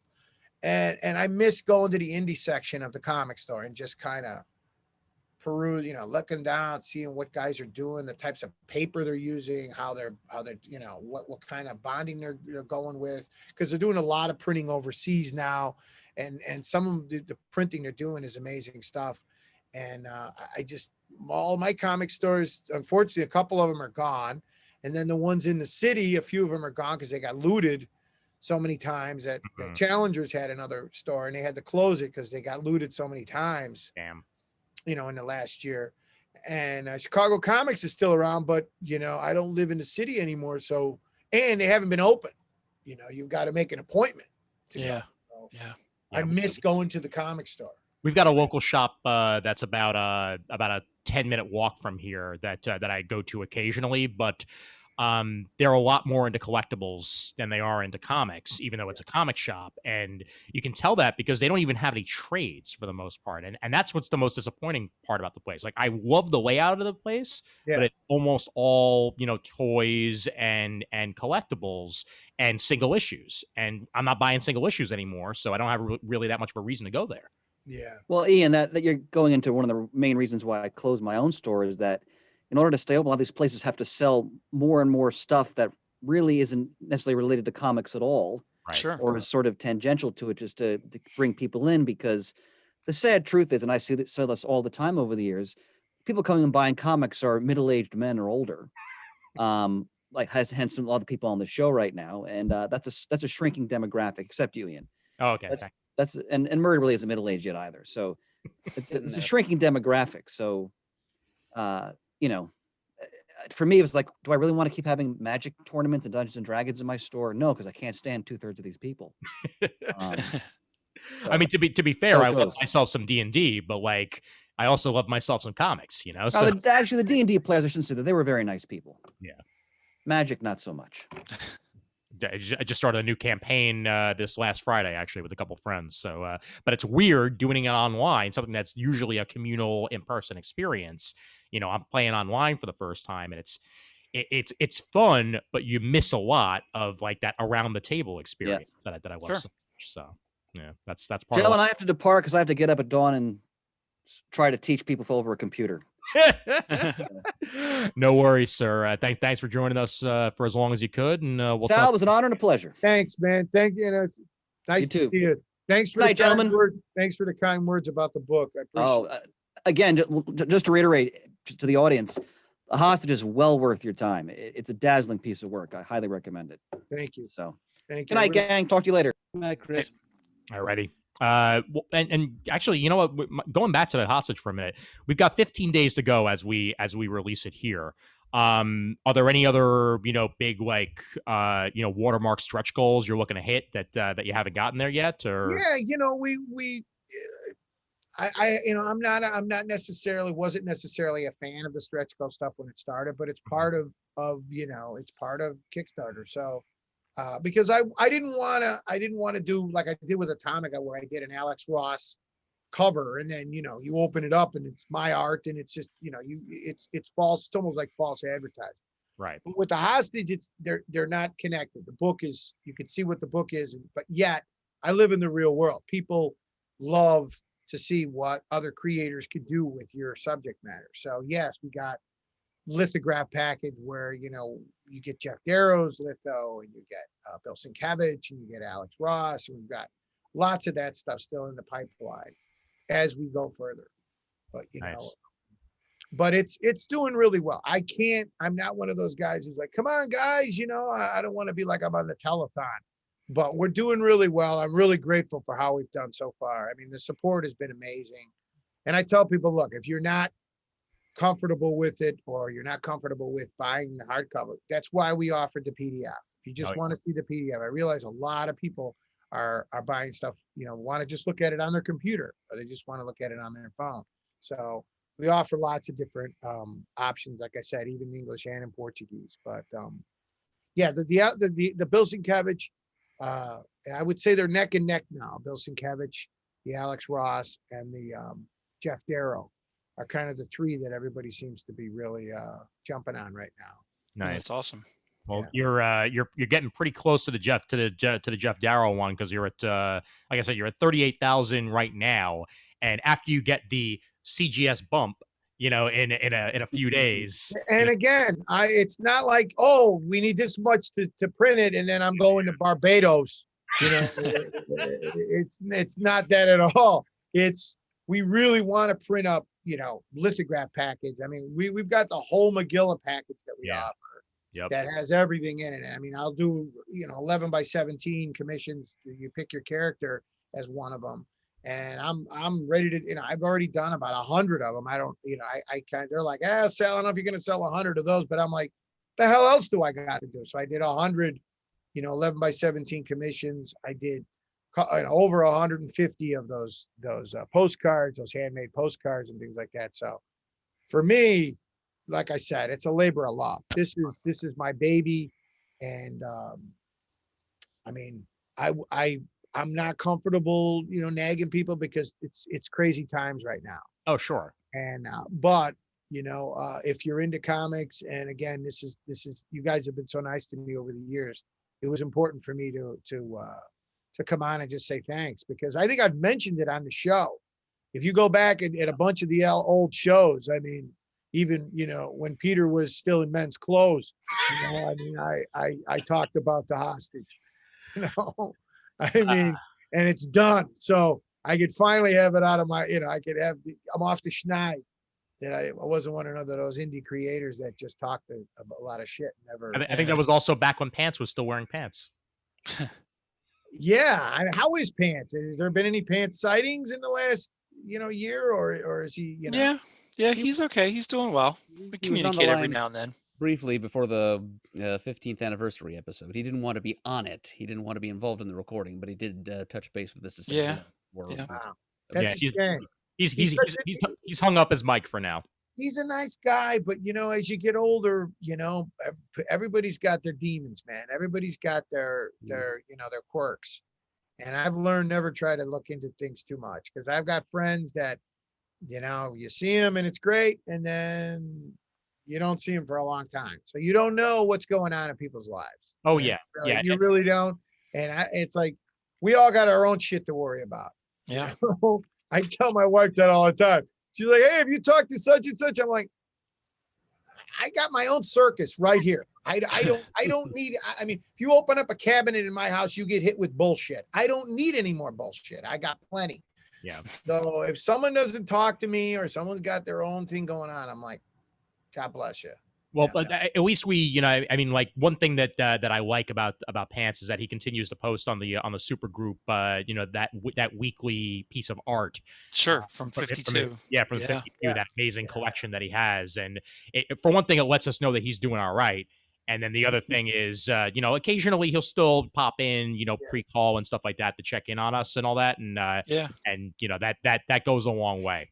So He he's would. I still out there. don't think. I think the last time I talked to him, they were just about to option his book about being a male gigolo. I don't know if he spent the option money or not on all that 52 art, but I think he did. That the whole. He didn't like to be called a male prostitute. It was a male gigolo. So I said, all right, go with gigolo. It sounds foreign, but go with gigolo. I can actually hear him laughing right now. Yeah. Yeah. All the way from Pennsylvania. Yeah. I see him with the ascot and the dicky, smoking jacket, and the cigarette holder, you know, and the velvet handkerchief, Oh my God. and the martini with the little dog. I mean, you mentioned that the art boom was happening. I think part of that is Pants. I think he's half the reason that it's booming right now with all the pages that he buys. Let me tell you something, man. It's a seller's market because people are buying art like crazy right now. I mean, I don't know if it's boredom. I don't know if it's the economy. I don't know if it's both.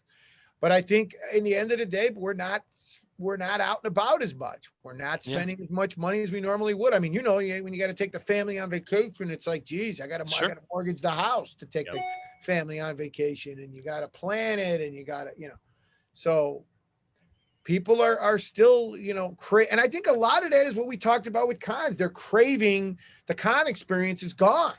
Yeah. You know, we love that. We crave that con experience, and we don't have any of that. I mean, we want things to go back to normal. So I think people, when they gather that stuff, I know I'm guilty of that. I bought a couple of animation cells yesterday from Ralph Bacci is the animator. He's on his family selling a lot of animation cells. And I was a huge fan when I was in art school of Ralph Bacci animation.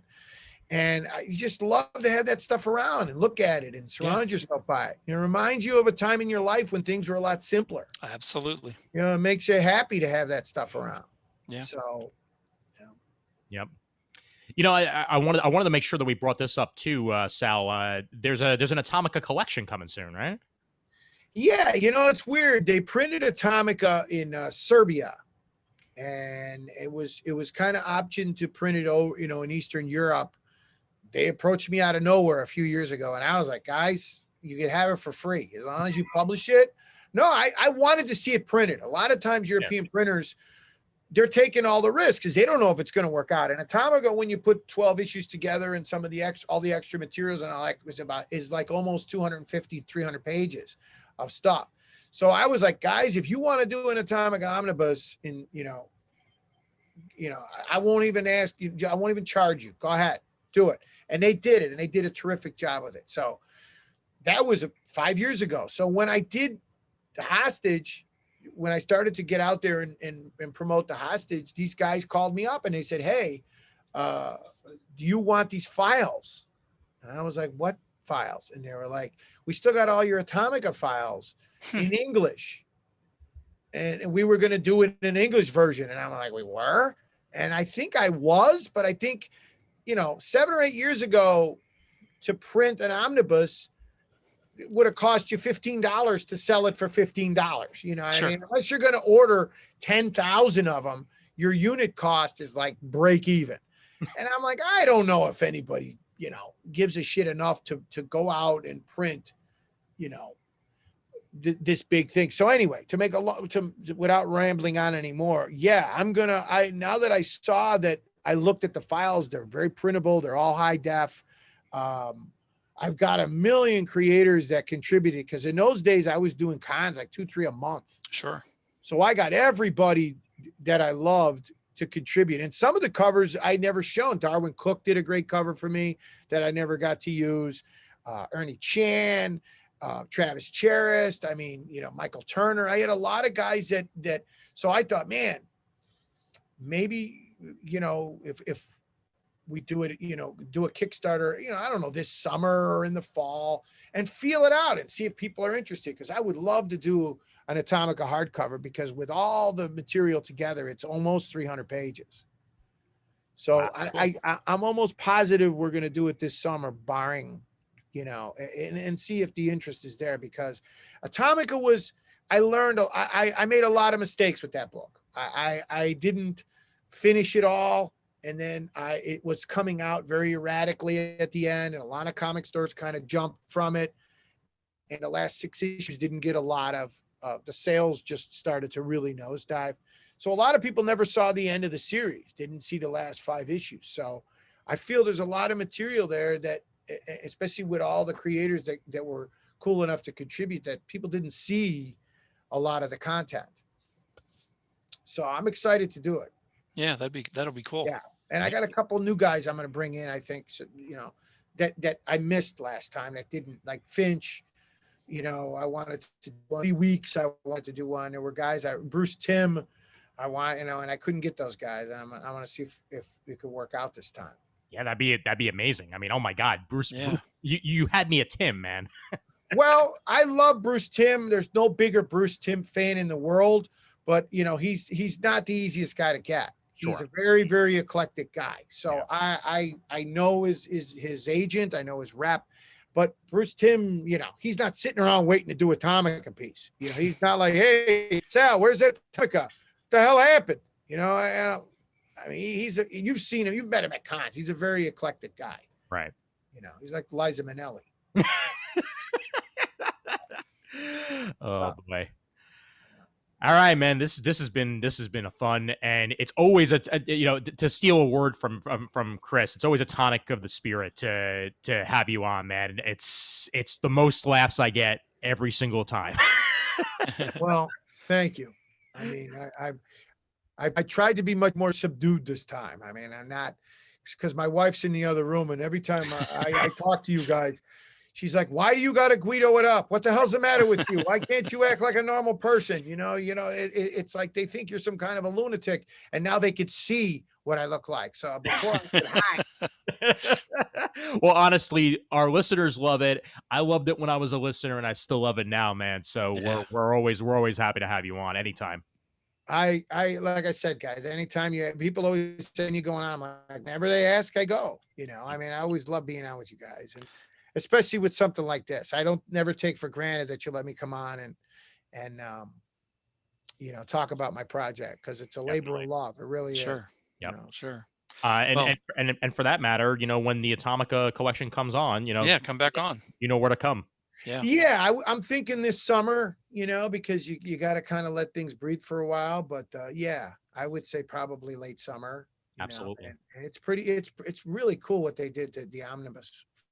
They even did some research in the back, and they did a kind of a 10-page thing of all the Russian mythology characters that are in the Oh book. wow. Oh wow. Yeah, they researched all the characters in Russian mythology and put that in there. So, yeah. So That's cool. It was very cool. I was shocked that, in Serbia, they're like, "Who is this guy? Why is his work so disturbing?" Yeah, it's funny because they all were surprised that I wasn't Russian. Now they're all surprised I'm a million. The first question I get is like, "You're not from Brazil?" I'm like, "Guys, what do you want from me?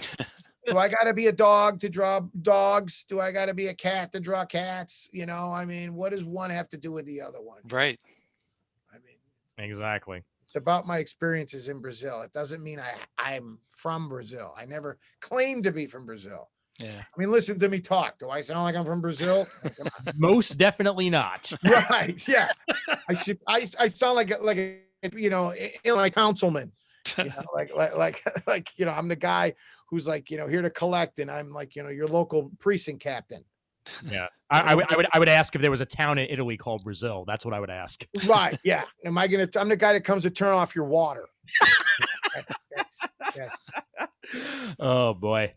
All right, it looks like Murd had a drop in the internet, but either way, man, just go ahead and give your social media and all that jazz. So everybody Yeah, can it's find it. if you go to Kickstarter and you type in the hostage, you can use probably the best way, because you could take a look at the book, you can look at a lot of sample pages, you can look at the video that explains it and the background of it, or anybody who's on Facebook, if you go to my site, Sal Abenanti, or on Twitter and Instagram, or Mercury Comics. But I would say Kickstarter is your best bet, because if you just go into search, you can really kind of decide for yourself based on, we gave you a lot of stuff to look at to see if this is something that, is your cup of tea. Yep, absolutely. Great. All right, man. Well, thanks so much for coming on, man. And Thank you, Sal. and keep in Thanks, touch. guys. I appreciate it. All right. Take care, man. All right. All righty. So there we go with that. And as usual, I could not stop laughing. Well, he's been such a great friend and supporter of the show for right from the beginning, really. Yeah, to have him on to talk about this was a no-brainer. Oh, I'm absolutely. glad he came on. Yep. More than a friend, he's a wacky relative. Yeah, absolutely. Yes, he is. Yes, he is. And Murd, I know you like being the casual observer on these episodes, but that just gives us time to do this. Hey, get in there. Time to do what now? Oh, that. Hey, I swear to God, I am going to hit this thing over the head. Let's try that again from the top, please, and stay in, will you? I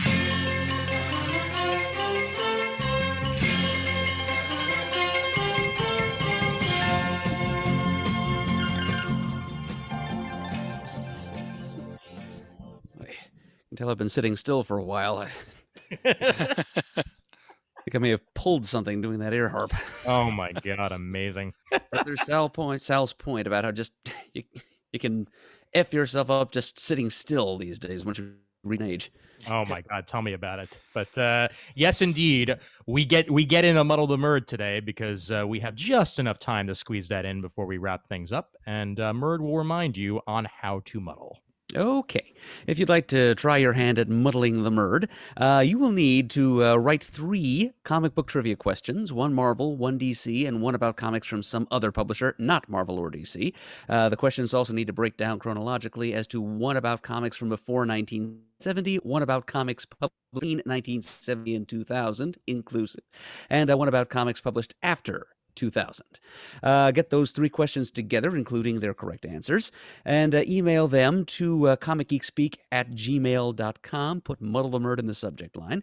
And then our quizmaster Ian will ask them of the Murd, namely myself. And if I cannot answer any of them correctly, if I get all 3 of them wrong, you will have, at that point, muddled the Murd. And you will be entitled to a spectacular prize, which at this precise point in time is still being provided to us by the Collection Drawer Company. We have 2 drawer box gift packs left to give away. They will consist of 5 drawer boxes of the long or short box size, Muddler's choice, and also some accessories, some box sort dividers, and some box locks anchors thrown in. Yes, indeed. And a reminder to all to please make sure that your questions have relevancy to the issue itself and are not too specific. For example, what color was Marvel's scarf in issue number 45 or something like that, or and How make many sure it has, birds were flying outside the Baxter Building's windows in Fantastic Four number 26, page 4, panel 3? exactly, and make sure it has to do with the internal comic book and not to do with ads. We love our Hostess cupcakes, but they are irrelevant to Muddle the Murd. All right, and this one is from Kurt Mattia. Oh, yes, Kurt. Yes, from out there on the West Coast. Yes, indeed. Yep, and he has these lovely words to say before he gets into his questions. Hello, Geek Speakers. I saw you posting on the Facebook supergroup and was compelled to answer the call. I've been a loyal listener since episode 2009. and hope that these questions provide some muddling. And I need to look up what episode 2009 was now, just to see exactly which one that was. Let's see. Maybe he means from 2009. From 2009, exactly. This is episode 1800, so yeah, I know, right? Okay, never mind. Yes, since 2009, you're absolutely right. Because I'm like, wait a minute, what the hell am I talking about? All right. Anyway, guys, From the future. From the future, guys. Thank you for 2000. Great. Now I'm gonna watch like 7 of those when I'm done with this. Yeah. The future, Conan. The future. And yep, sincerely, Kurt Mattia. And we begin with Marvel pre-1970. Avengers issue 1 by Stan Lee and Jack Kirby shows the formation of the first roster of Earth's mightiest heroes. After banding together to defeat Loki, the group agree that they will work together, but this new team will need a name. Which character actually came up with the name, the Avengers? I seem to recall that it was the Wasp. You are correct, and you have avoided the muddle. All right. Right off the bat on this one. Boom. Yep. Dunk. And question 2, DC 1970 to 2000 inclusive. He has an actual question, and there's a joke beforehand, but it's also the bonus question. All-Star Squadron issue 31 by Roy Thomas, Rick Hoberg, and Mick Macklin contains the fan-favorite 4-page sequence where Liberty Bell takes roll call for the entire team. Seated at the top left of the splash page, who is the member on the roster to be called out? Just kidding, that's way too specific. It's an actual question. Shortly after the roll call of the best and brightest from Earth 2, who crashes the packed meeting hall? I think that's the first time we get to see Aquaman of Earth 2. Shane, a guess? No, I haven't read that far yet. The correct answer, Uncle Sam. Damn, that was my second guess. I thought 31 was probably the Freedom Fighters arc. Well, there you go. Yep. Yep, you slipped one past me there, Kurt. As a bonus question, who was the first member on the roster to be called out? Airwave. Sandman. Oh. All right. I was hoping it would be alphabetical. Bonus question. Seated on the bottom right, who was the last?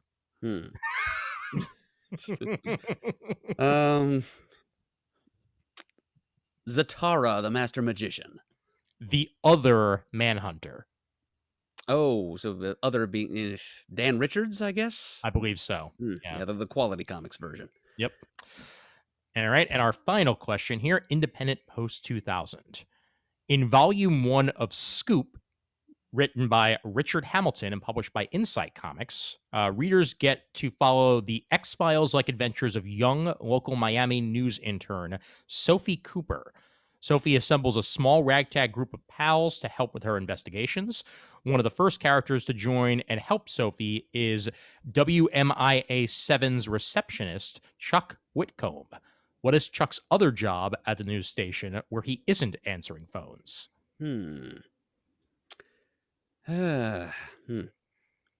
Well, this is going to be a guess, of course. Not familiar with Scoop at all. I'm hoping it's something funny. Custodian. Correct answer is helicopter pilot. Oh, okay. He also goes by the name Chuck Worley Whitcomb as the local eye in the sky. Due to budget cuts, he also has to answer phones. All right. Not bad. Well, thank you very much for playing, Kurt. I actually do feel kind of bad about not getting that Uncle Sam question. You slipped that one between my ribs, but afraid we can't give you the drawer box prize pack. But please do keep trying, and thanks for sticking with us all these years. Yes, indeed. Yep. And Murd, before we're done having you talk about things, let's remind listeners about the best of 2020. Oh, yes, yes, yes, that's right. Thank you, Ian. Yes, well, we are still accepting nominations from all of you folks listening at home for the upcoming Best of 2020 awards. There's a list of 16 categories in which 2020 awards will be awarded, and that list can be found at thecomicforums.vanillacommunity.com, and Ian has also cross-posted it at the Comic Geek Speak supergroup on Facebook. So please take a look at that list of categories and email in to bestof@comicgeekspeak.com your list of nominees. Try to nominate somebody in at least 8 of the 16 categories. Please bear in mind you can only nominate one person, place, or thing for each category, no ties or anything like that.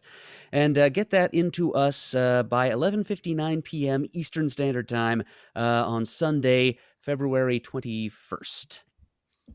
Yes, indeed. Yep. And I've already started compiling my choices and will very much look forward to totally not reading some more things from 2020 before then to fill in the rest because, I am a latecomer no matter what I try. It's not as late as I am, though, Ian, because anything I bought this year, I'm not officially going to read until like 2036 at the earliest. But that is perfectly fair. yes, for the sake of the awards, though, I am going to fake it, as I always do. Yep. I will mention as well, since Lenny Cooper brought it up on the supergroup, a really actually, well, he was asking, he was saying that sometimes it's hard for him to know what was released in 2020. If you go to the Comixology page for a release, right on the right-hand corner near the bottom is usually an about, and it'll say print release date and digital release date. And that's how I usually tell, whether something has been released in the year that I'm looking for. And it's helped me out a lot because I've often clicked on something that was listed as a best of 2020 and then found that it was released in 2019. So it's sometimes good to just double check it that way on the Comixology site. So, Yeah. Yep. Alrighty. I think that's pretty much it. So I'll just, we basically just did our Drawerbox sponsorship anyway. So check it out over at Drawerbox's, the solution and all that jazz. What's the collection drawer company website again there, Murd? I think he just froze. Freeze. Perfect timing on that. Let me get that going once again here. The collection drawer.com. So www.collectiondrawer.com for all of your collection drawer boxes needs. And we thank them very much for their support. And of course, patreon.com/comicgeekspeak for joining us over at the Patreon, and we would be very much appreciative of you to do so. I'll be putting out a thread probably shortly after this episode on suggestions for our next previews episode, as we'll be recording that next week. So anybody who does want to make suggestions on mentions for next week's previews, that'll be over at the Patreon shortly after the release of this episode. And I will promote now that we will have a very special guest star next week on our previews episode, the one, the only Dave Dwanch. So stay tuned for that. We're going to get a little bit Dwanchy up here. Yep. And that's pretty much that. So, Shane, give me one moment here to get ready, and then it's over to you. Ready? Let's get that music queued up accordingly. And where are you? There we go. Okay. We are good to go. Voila. Visit us at comicgeekspeak.com to send us an email. The address is comicgeekspeak@gmail.com. If you want to leave a voicemail, the number is 267-702-6642. Stop by thecomicforums.vanillacommunity.com. Let us know what you think of Sal's Kickstarter and support it. It sounds like a very great, personal, passionate project, and I'm so glad he came on to talk about it. Follow us on Twitter, like us on Facebook. Thanks to everyone who contributes to the episode, to the Patreon. We appreciate it, and we could not do it without you. And as always, we are uniting the world's mightiest heroes, one listener at a time.